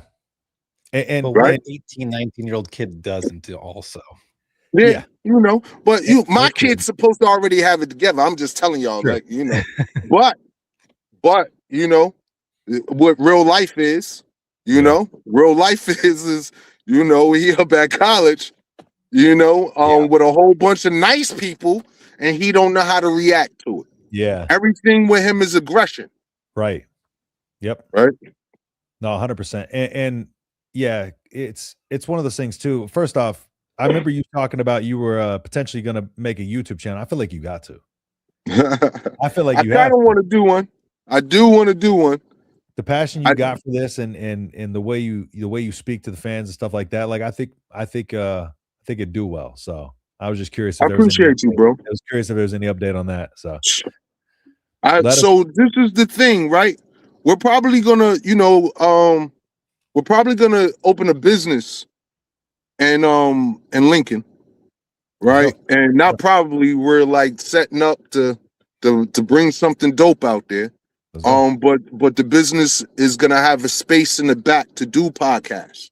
Nice. Like it's good. God willing it to be within walking distance of the college. So I'll allow college students to kind of like, you know, do their little podcast thing. And then, you know, with the little connection with the football team, probably have a couple football players, basketball players, whatever, come by and do some interviewing with some of the podcasters and, you know, like just try to, you know, get something nice going. So if I do that soon, I will tap in with y'all so I can see if I could get some help on the podcast thing. Let's go. I wanted to do something called I said we know a thing or two about that. Yes, I do. No, I appreciate that, man. Appreciate that. Yeah, and let us know whatever help you need, man, on that end too. I know a lot of people out there in Nebraska too, as does Brian. So let us know what you need help with, man. All right. Well, you know, did I send you my number? I think you might have. I'll double check on our on Twitter, but if not, I'll get it from you. All right. We'll be then that way we can you know talk for real. For sure. Absolutely. Because it's definitely something that's you know what we bringing out there is. So all I'm saying is this. I think I figured out a way to help us create money. Right? So we're going to open up some franchises from over this way. And we're going to take 10% of the profit and we're going to put it into a fund, into a bank account, and every location that we open is going to take 10% of their profit, and we're going to tally it up and say when daggone K-Dub left. You know, I knew how much money he wanted to leave, to not leave. He just wanted some bread. I would have had our franchise give him an NIL deal for $200,000. Right? Yep. So I did the research. Buddha did the research as well. They make about $2 point and change $1 million every game off of food. That's crazy. Off of food. That's crazy. Right? That is insane. So now, if our franchise can get 10% of that, which I know we should, because of the food is going to be good and it's going to sit on your belly, it's going to be full and all of that. You're going to be able to drink mad beers, all of that type stuff. Yeah. Right? You know what I mean? A lot of starch. You know what I mean? Eat up some of that beer. You know what I mean? But but ultimately, you know, just taking 10%, just say $2 million. 10% of $2 million is 200,000. Yep. Right? Do 200,000 times 7, 8, right? Yep. That's 1 point. That's 1 point something, right? That adds up. You can get Barthel a raise with that. Right? No, I want to go buy a lineman. Yeah. I want to go buy a defensive end, right? I want to go get a corner, right? Yep. That's what we're going to do. Tight end from Louisiana, maybe. All of that, right? That grassroots NIL. No, that's the way to do it. I mean, you see schools like Michigan, they got Portnoy throwing the money out there. Like that's you got to do it. Grassroots NIL. I love that idea. And with that, we'll also like, all right, look, we're gonna give you an NIL deal. You're gonna come shoot your first commercial this weekend. Yeah. You're gonna do in-store signings. You're gonna do this. You feel what I'm saying? So it's like, and when I say that it's something that's gonna transcend in many different states, each one of these that open up because of me, right? Because that, like, I'm pushing this. Like, it's a kid that I met. He's 21 years old. Pakistani, only been in the country for 7 years. He opened up his first franchise, well, I'm calling it a franchise, but he opened up his first location 6 months ago. He got 3 now. He recouped his initial investment in 3 days. It's impressive. And we live in a town with 12,000 people. He's servicing 12,000 people. That's not 96,000 on game days. That's not 300,000 in the city of Lincoln, right? So all I'm saying is these are franchises that can go from where we are to Nebraska to Texas to Florida. I have 8 states right now that are willing to put a location out there, and each one of those states, each one of those locations is giving up 10%. And then they're giving up another 10% for a traveling football team. Right? So now I got Oklahoma, I got Texas, I got Florida, I got Michigan, I got Jersey, I got New York, I got Pennsylvania, I got Nebraska. Right? Yep. So all of those states that have a location, all of those states will also have a traveling football team. I'm interested to see what this comes out as. Yeah. And anybody that's out there, y'all too, y'all want to help. Hey, you want to help. Yeah. Just saying. We're out here in Arizona. Arizona's got a big Husker fan base out here. We got like 8 or 9 Husker bars in the valley. And my cousin, he owns a couple restaurants out in Lincoln. So yeah, tap in with me. We'll he opened 2. It's called Pitch out there in Omaha. It's 2 out there. He opened 2 out here too. So yeah, tap in with me. We'll get let's see what we could do, bro. Like I'm being honest. Like I love Nebraska. Yeah. Right. And I got a lot of ideas, bro. You know. And I feel like if we all pitch in, you know what I mean, it'll be okay. With some specials, yeah. Yeah. That like you know, crowd funds. Everyone puts in $10 and you get enough people to do it and you get a couple million. That's what I'm saying. I mean, right? That's the way to do it. It adds up. Right? Yep. Yeah. We definitely cooking with some grease, y'all. You know, I wouldn't really be comfortable with establishing a business out there if I didn't believe in where things are going. 100%.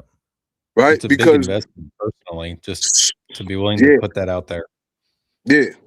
It's and to like the whole model is to help Nebraska, bro. Like it's to help Nebraska, bro.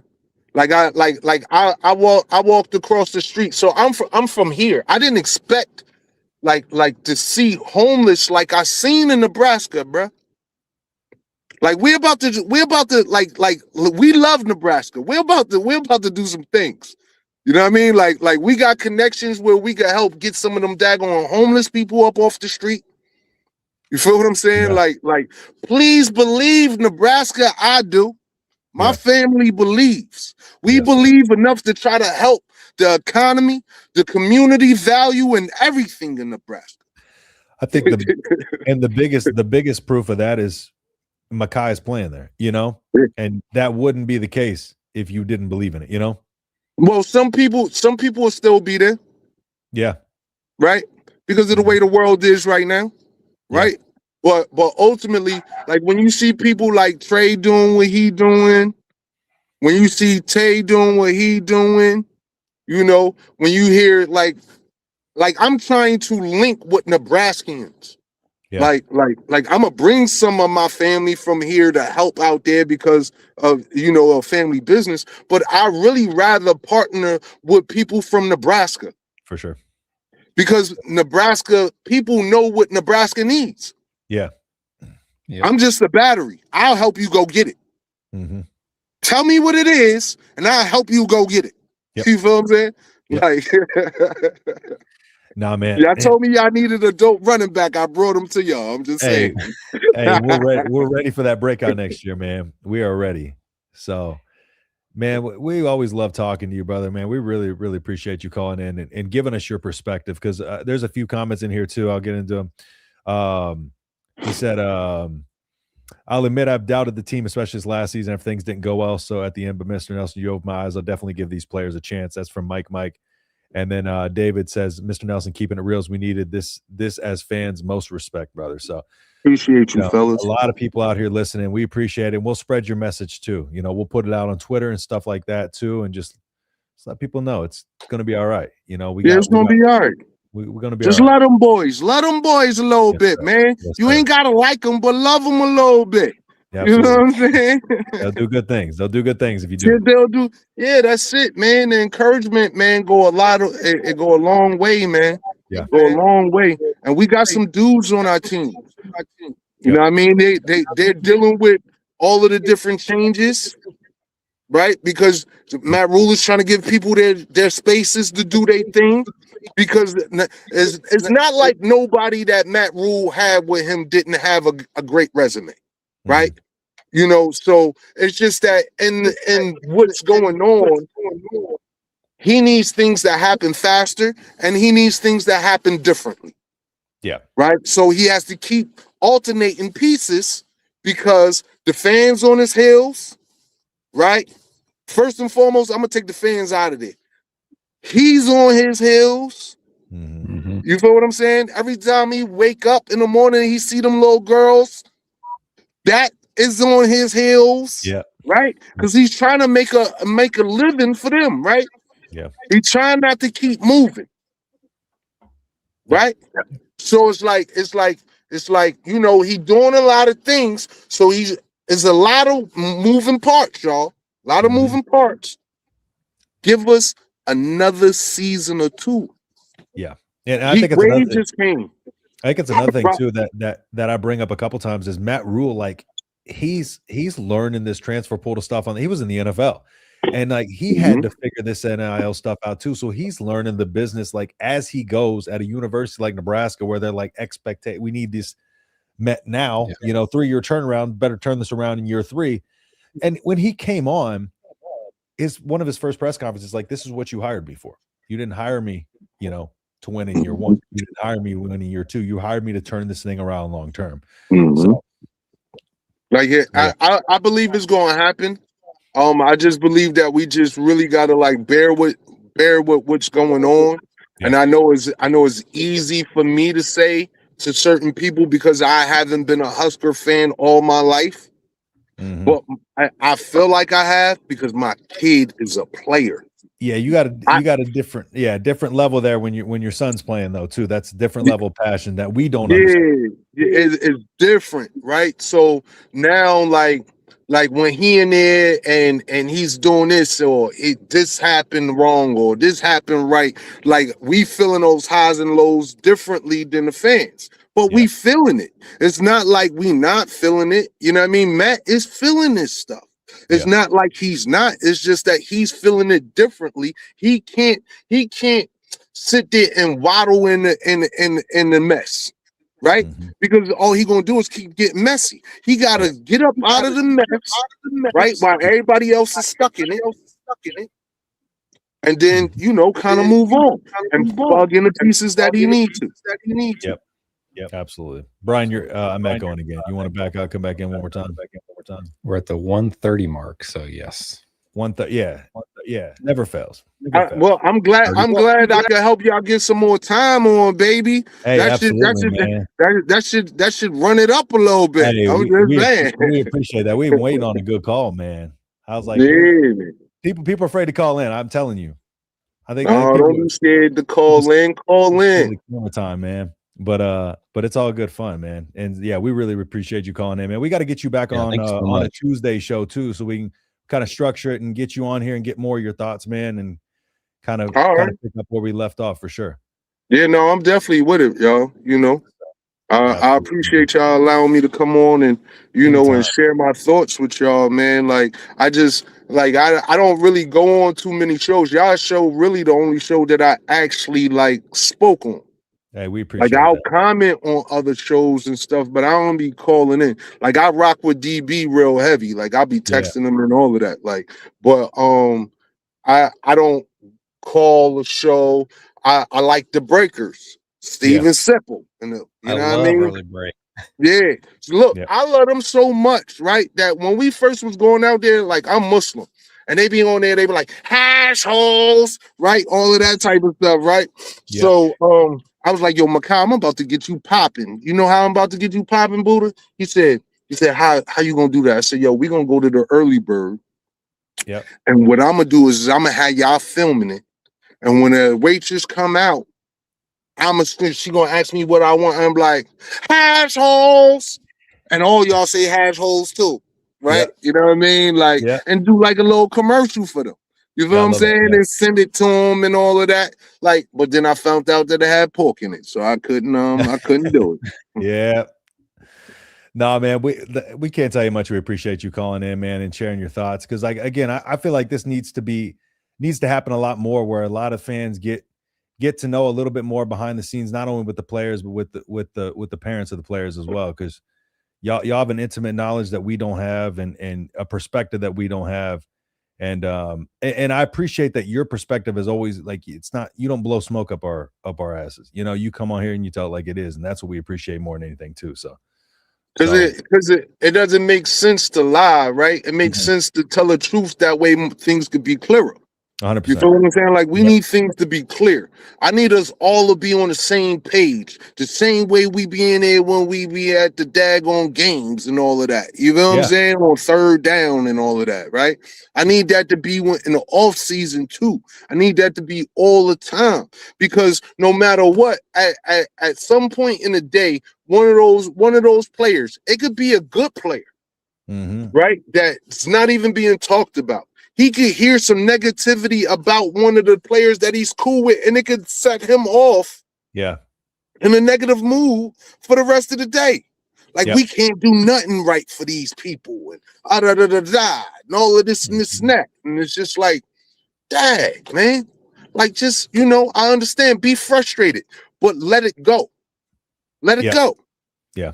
Right? Yeah, I think that's another problem. I think it's another problem too, is I think that's just a modern problem, where we just don't think about the person on the other end of this, and the fact that they gotta live with this every single day, every second of every day, what they're seeing. It's like, we can tweet this and move on with our lives and not have to worry about it, but this is their life, It'd be like somebody constantly tweeting about me being bad at my job, when I'm in there and I'm having to get up and drag myself out of bed every morning to go to work. It's literally the same as if you go to work every day and your boss doesn't appreciate it. You put in 100% effort and they don't appreciate that. Like, it's the same. It's the same mental toll. But these are young men too, that not only have that, they have to deal with that school workload, the coaches being hard on them, the parents being hard on them, all of that stuff. So it's a lot to put on young men. It is. Yeah, the different coaches, the different personalities. It's a lot. What was that? I'll say not only that, but they're all getting paid thousands of dollars, and but some of them are not. To it. Yeah, not all. It does, but some of them aren't, right? Yeah. For a point in time, Makai wasn't getting paid because he was being bad, right? So it's like, ultimately, there's players on the team right now that's not getting paid at all because of the rev share stuff, right? Yep. Yeah. And that's it's even like tougher when you're a guy in there who you're not getting paid, but you see your brother, to the next left and right of you getting paid, and you're like, and that's hard. A lot of these guys were the man coming out of school, like you said. Yeah. So it's like it's corny feeling to them, right? Because now they out of their comfort zone. Yeah. They think that they the man. They doing their thing, right? But because of the way that the roster is, or because this and this and that, they don't have nobody else. Like there was talk that some players get kept on the scout team for a little longer just because of how good they are. So if you don't have them as good on a scout team, how are you getting your ones good? How are you gonna get better? Yeah. Right. So, and another thing that fans don't remember is when you're on a scout team, you're going against everybody that's a one, full speed. So you are getting reps, you are getting experience. It's just not in front of a big crowd. Yeah. That's why you go on special teams. That's why you do all of these different things to see if you're going to be a deer stuck in the headlights. Right? Yep. So it's like, understand that even when you think they're not working, they're working. A-Dub is gone. He was on a scout team. And an all Big Ten kick returner. Right? Come on, y'all. And look nobody, at what we talking about. with nobody calling his name. That's the thing too. Like, kind of like you talked about, he's one of those people didn't have the big name or whatever, but look at the impact he had. I think that further proves your point. It's like, it's not always the guys that we expect. There's guys that are just waiting for their opportunity, him being one of them, because they've been putting in those reps. They've been getting those, they've built that experience. Mm-hmm. So, and the funny part about his story is he was a quarterback for most of his life. Mm-hmm. Yep. That's the corny part, because he was never going to be 6'3", right? So at some point in time, one of his coaches wasn't supposed to keep using him. So once he got to college, he had these problems, and we needed him to stay. Yeah. He was getting the ones great. Yep. When we going up against USC, when we going up against Penn State, when we going up against these schools, who you think is getting them ready for these schools? Just saying. Yeah. Just saying. Just saying. Just saying. So it's like, huh? Nah, what, Brian, what'd you say? I said the guy that's doing all that is your all Big Ten kick returner who's not on your team. Oh, anymore. Yeah. Right? Yeah. Right?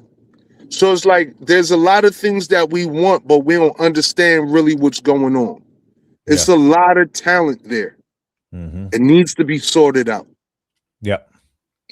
Right. No, and I think that's the biggest thing is like, on our side, we try to talk about all the time, like we don't know much. We're fans here at the end of the day. And so it takes one of those players breaking out for us to be like, there's our guy, and I think that too often than not, we don't sit there and think about the work that these guys are putting in behind the scenes, or the fact that it's a lot of times, more often than not, it's not the guy we expect. It's not the guy we expect. And Emmett Johnson, look at what Emmett Johnson was when he came in here. It took 2 injuries for him to get an opportunity. Just even looking at that, like Satterfield wasn't going to give him a chance unless the 2 guys in front of him with Gabe Ervin and Ramir Johnson went down that year, and he took the most of his opportunity. So even in that regard, it was the guy we least very early on in his career. It was the guy we didn't expect. So yeah, I got a good memory for everyone to unlock. Nebraska at one point had a 5-star running back in Braylon Hurd and Aaron Green, and a 3-star running back named Amir Abdullah in the same recruiting class. And Amir Abdullah, everyone wanted Braylon low at first. Yeah, when he was everyone wanted Braylon. They wanted Aaron Green, and it was Amir Abdullah running back 100-yard kickoff returns multiple times, and it was his success that led to them leaving because of how damn good he was. And he was the guy nobody saw coming. The 3-star that the crazy thing is a lot of people were saying last year, oh my God, I don't know if Emmett could take 20-something reps. How many reps do y'all really think they really be taking sometimes in practice?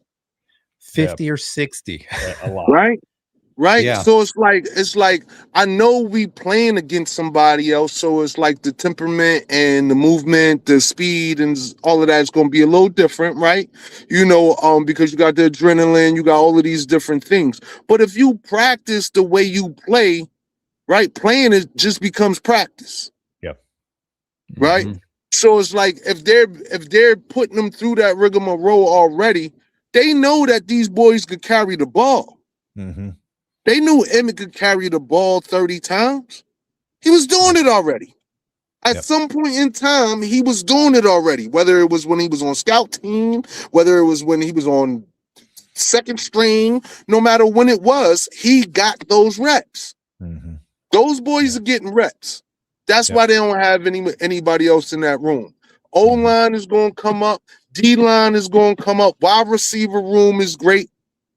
Tight end room is being sorted out because his body's in there. Yeah. His body's in there. You just got to see what we're going to do. Right? And our game plan next year got to be a little different as far as how we moving them plays around. Yeah. Right? Like how we moving that ball around. Right? If we do that, then we won't have to say, well, why we ain't get a tight end too? Oh my God, we gotta get rid of Satterfield and man, come on, man. Like we never really getting in the role of anything. We're not getting in the role of passing the ball. We're not getting in the role of running the ball. Like we we want to have an identity, right? We want to have one, But it's just that when in game, it just gets different. Mm-hmm. Yeah. And that was big. The biggest part of the problem is one of our biggest gripes is game to game. It's like we didn't know what kind of team we were. And I think that really held us back but I do think a lot of that now is going to be solved by a lot of these dudes that we got in the trenches. Like, I think it's going to be more likely that this team is able to take on an identity, and I think they know what that identity is. I think they're going to pound the ball. Well, I think they're going to pound the ball as well. But I think it's going to be a lot more like creativity with things a little bit. Especially when you got a mobile quarterback, like you can open that run game up a lot. Yeah. I think it's going to get a little more creative. They got Minchie at first, because Calandria, just his ability to run is going to open up everything for Mackay or for Mosey or Connor Booth, who you've mentioned as well as a really good running back. Just having that threat at quarterback, it makes everything. We've seen what it's done to us. How many years have we talked about we struggle with running quarterbacks? Look at this year. Look at what they were able to do just on their own. Now imagine putting athletes around some of those. Look at Cincinnati week 1. He had athletes around him, but he didn't really know how to utilize them yet. Look what Sorsby did on his own, Pretty much every team has a problem with stopping the quarterback run. Yeah. Pretty much. Not as easy. Right? It's not easy. People think it's mad and throw a spy out there, but you got to throw a spy out there every single play and lose one of your defenders. Like, it's not as easy as people think. Yeah, no, it's not easy. Spy him all game. I'm like, that's not how real football works. Yeah, you can't do that. Like, so it's kind of hard to stop that guy. Yeah, like if he really want to do something, and that's why I was saying, like, depending on how he feels during these games, is going to dictate how many times. One of them backs get that ball. Yep. That's the only thing I'm a little worried about. Yeah. Because he is a runner. Is he going to want to run everything for his stats? Yeah. Yep. Well, we'll see. We'll see in the springtime, and all of that type of stuff. Like, I haven't met him yet. But I'm pretty sure that he's a dude. I kind of feel his energy a little bit over the film. He seemed like a dude. Well, he's got a little moxie to him. Yeah, he does. He does. Yeah. Oh, matter of fact, he raced Mackay. He raced Buddha. Oh, did he? Oh, really? Yep. Yeah. Yes, he share did. Who won? Yeah. I I think we know, right? I'm just saying. I think we so know. Calandria is pretty fast too, isn't he? Yeah, he's pretty fast. He had I don't think he's rushing this year. I don't think he's 4.3 fast, but also at the same time, he's 6 foot, probably like 205, 210 too. So at the same time, he can't be running them too terribly much. I know he's not Emmett getting 30 carries and 30 reps of carries in practice. But what do y'all know where he's originally from? His home is from Florida. From Florida? Yeah, he's from he Florida. Played at Virginia for 2 years, then UNLV last year. Oh, here, East Coast guy. Yeah. Yes, sir. Yeah, I can't Give me remember one second, fellas. I'm grabbing my wife real quick from the job. Oh yeah, you good, one second. 1 second. Yeah, he's from St. Petersburg.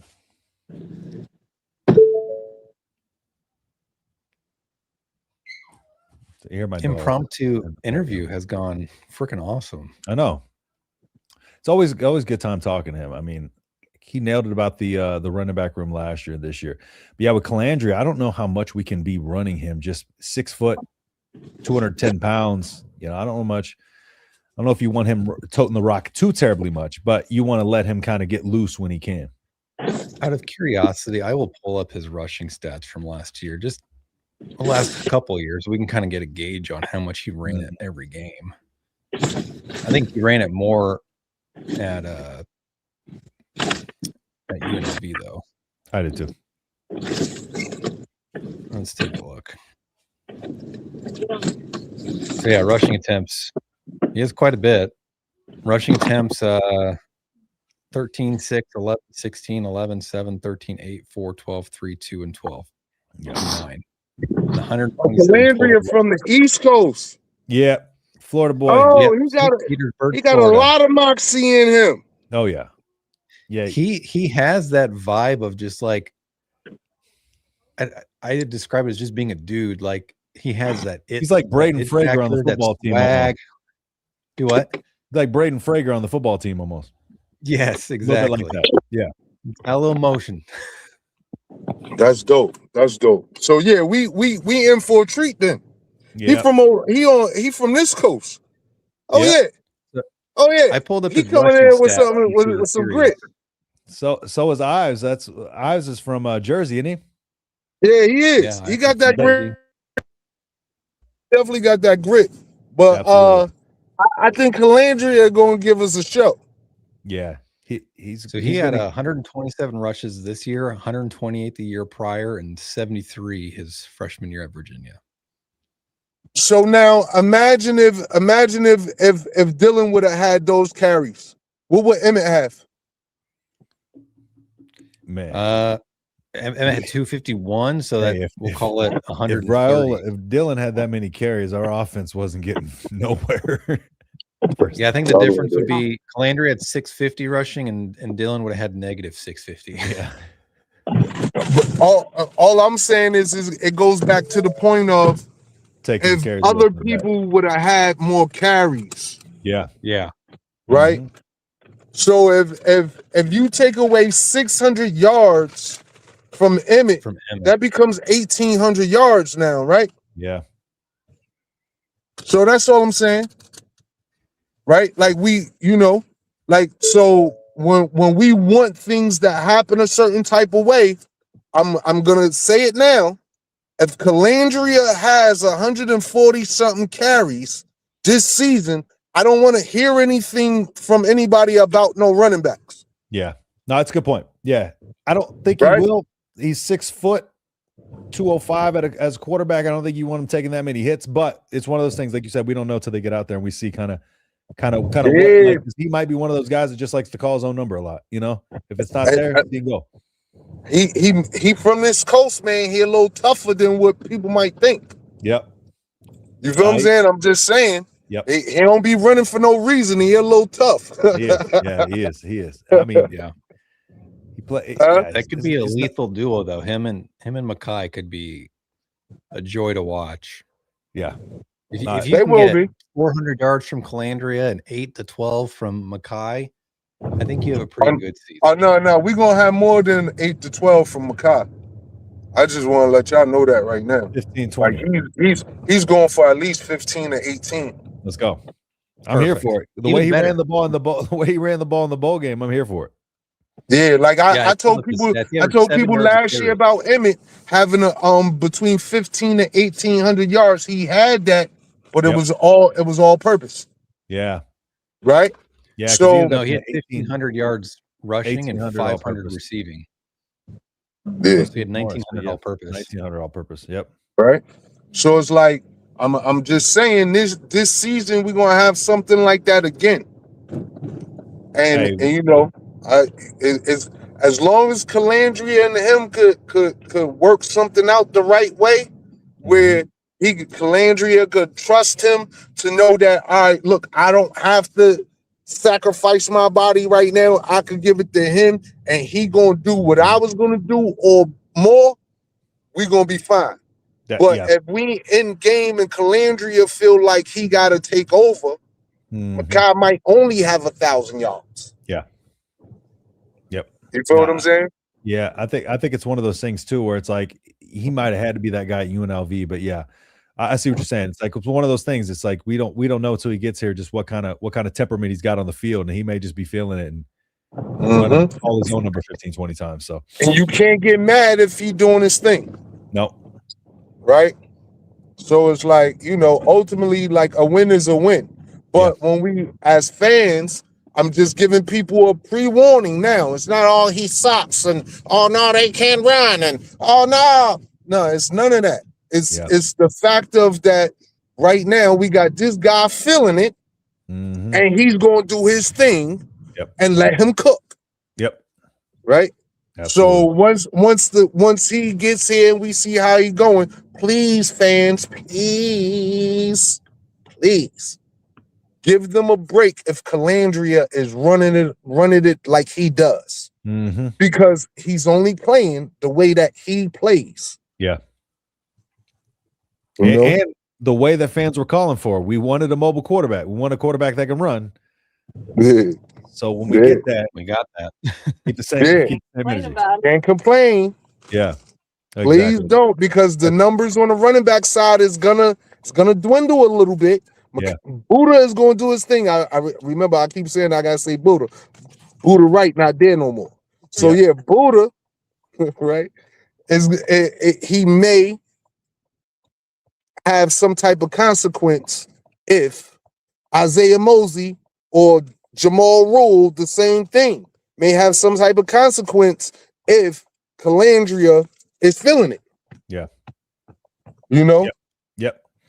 And it's one of those things too, where if Makai comes in and takes over, though, he's going to earn. Let him cook. He might earn them Emmett Johnson carries. You know, works both ways. It could be. It just depends, because how many more years we got with Calandria too? What's he got? He's a senior next year. Senior, yes. This is the last one. Oh yeah. So I don't know, bro. Yep. You gotta really understand. You feel what I'm saying? It's the BI business. Yeah. Sorry, I hear my dog scratching at my door. It's definitely a business. So because it's a business and he's on his way out, they're gonna need his numbers to be a certain type of way, because they're gonna need him to go to the draft a certain type of way. More. Yeah. Right? Yep. Mm-hmm. So now we got a running back in the second or the third round, and then next year, God willing, we'll have a quarterback going the first round. Mm-hmm. Right? So it's like, it's about stacking it. Yep, that's how you get players, man. You start putting out a good product, putting players in the NFL, building their brands, then they want to come play for you too. Yeah. Exactly. Yep. So just let them cook a little bit, fans. Please. I love y'all. We love y'all. My family and I, we love y'all. You know what I mean? Just let them cook a little bit. Just let them cook. And tell Mama Nelson, keep defending her boy on Twitter too. What's going on? I was happy to see that. Good. How are you? I wake up thinking it's a good day. You know what I mean? Keep defending I will definitely defend all my children. Them boys is all my boys. Especially from that person. So, yes. Oh, definitely. So I'm glad that we've been on the Makai train since day 0. Because it's all going to be coming to fruition soon enough. God willing. You saw it in the bowl game. 12 carries, 90 yards, over 7 yards per carry. He broke the one touchdown where he had a beautiful cutback and outran the secondary. You know, the game didn't go how you wanted, but you can look at the game itself within it and see things to like. And at 7.3 yards per carry on a pretty decent defense. They were a little, had some guys injured, but it's still a pretty decent defense. There's things to see that you like. And behind a better offensive line this coming year. Mm-hmm. Yeah, much 100% be a better offensive line this year. 100%. And that's the whole thing. A lot of those hits that Emmett was missing, or a lot of those hits that he was taking. The backs, some of those backs are not going to take those hits the same, right? They're not going to have to juke the same. One of the things about Buddha and EJ is Buddha is going to really try to run through your face. Mm-hmm. Right? Like he's going to look, and that's why he was on kickoff and all of that. Like people don't really peep it. Like he was a monster on kickoff. If you look at him on kickoff, oh my God, he was putting tight ends on their butt. He was daggone making them look crazy to the point where they started double teaming him. So imagine him with the ball. He ran over somebody. I can't remember which one. I think he caught a swing pass. And he just absolutely leveled the guy. And that was like, he's here. He's arrived a little bit. So it's like they right now are teaching him to dodge some of those instead of running them over. Yeah. Like Nebraska will love him for it. Like the aggression and all of that. But they have to, they're toning him down a little bit so y'all can have a back. For real. Yeah, it's starting to trend to this East Coast thing because Anthony Grant, wasn't he from the East Coast? And he was somebody who sought out contact too. But yeah, it's one of those things. Run through somebody's face. Yeah. Over here, it's a lot of aggression. That's what I be trying to tell people. Like, we got to be on edge at all times. Somebody trying to get over on you. Just the other day, I had a dude that shouldn't even been driving set me up there, hit him in the back, like of the car. He hopped out. He had one eye going over to the left. The other one is going down to the right. And he looked at me and I said, yo, how you can even see? Man, Rashawn can't even drive in peace out here, bro. And then I asked him, I said, you all right? He said, yeah, I'm all right. I said, yo, you sure you all right? He said, my back a little bit. I said, come on, man. Ain't nothing wrong with your back. Come on, man. Ain't nothing wrong with your back, bro. And then when the ambulance, when he called the police and stuff, the ambulance and stuff came, and they looked at him. They said, yo, can he see? He looked blind. Then the lady said, sir, excuse me, sir, are you hurt? He said, huh? Are you hurt? No, I'm not hurt. Are you sure? Oh, my lower back a little bit. I said, oh, you killing me. She's like, what's wrong with your eyes, though? What's wrong with your eyes, though? Tell him how fast I was going. Look, and it was 3 miles an hour because we was at the light. Like, the light just turned green. I was right behind him, and he didn't go. Like, payday. Exactly. So that's what we used to dealing with here. Yeah.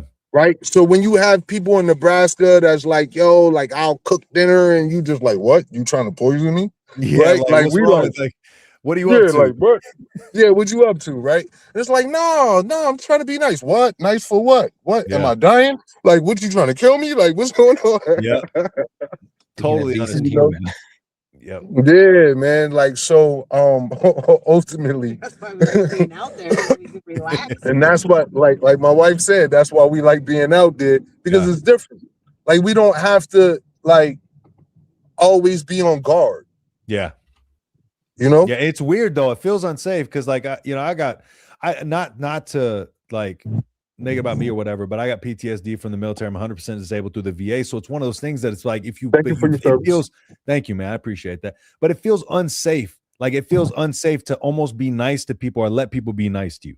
Like, it feels like you're letting your guard down and being vulnerable, and like that is so tough for people to understand if they haven't lived in a place like or been in a situation where like you feel like everybody around you is a threat. You know, it's like this constant anxiety of like you're looking for the threat, you're scanning for the threat, and that puts you at that paranoia. Yeah, and any opportunity that you have, if somebody comes up to you, is nice to you, like you almost feel like you have to have an edge to you, even to that person that's being nice to you, because you're like, you gotta check their temperature. What's wrong with you? Yeah, what's wrong with you? Like, why are you being nice to me? I don't deserve, that type of thing. So I gotta check your temp.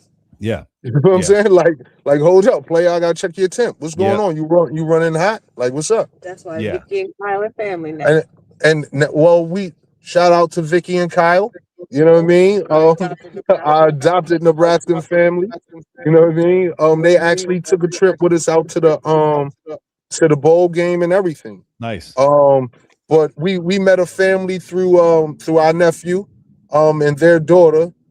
They were like 3 years old at the time, playing with each other at the last year's spring fling or whatever you wanted to call it, and ever since then, like, we would talk to them on social media. When we come out there, they would give us like little gifts because the father takes pictures of the team and stuff like that for like newspapers and stuff, and they would just take pictures out of nowhere and just come and give them to us in frames and stuff.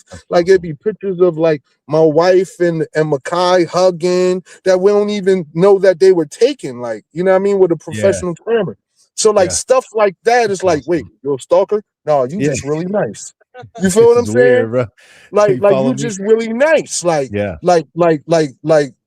that's like my folks now. Like what I say, like, I'm trying to think of the word of not really being like super urban with it. But that's my guy. You know what I'm saying? Like, that's my guy right there. Like, And it's one of those things that's like when you do let that in, though, when you do let those people, you see the good in people. You see like, okay, like y'all want the best for me. And I think that's why you're so passionate too about, and why you've been so passionate about how much you love it out there, because like, yeah, that's something you haven't experienced. It's like to be able to trust the people around you. I don't think people understand how big that is and how life changing that is. Yeah. Especially when you like, I spent most of my life in prison. Right, my son grew up around a bunch of grayness. My wife grew up around a bunch of grayness.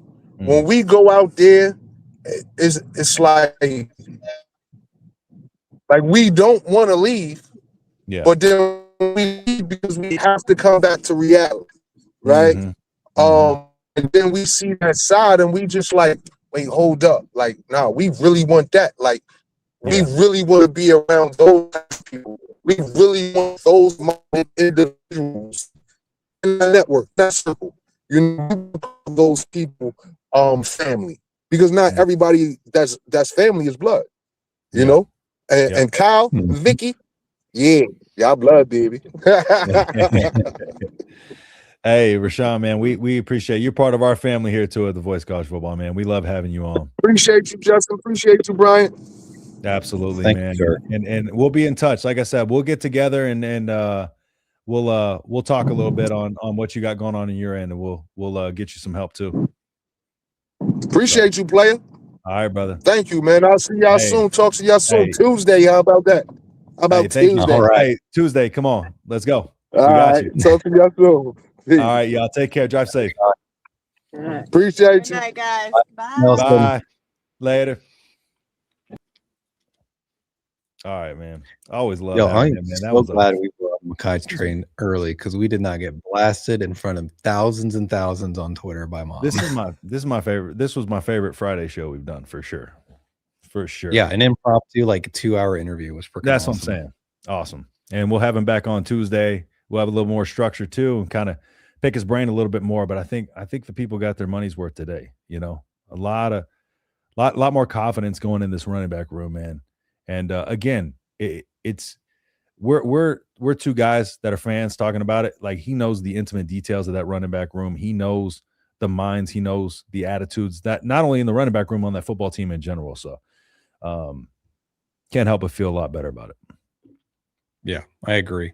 I know everyone wanted the portal running back. Heck, we both talked about it. But when you get the inside perspective, and he has the track record too. Last year, he said the same thing.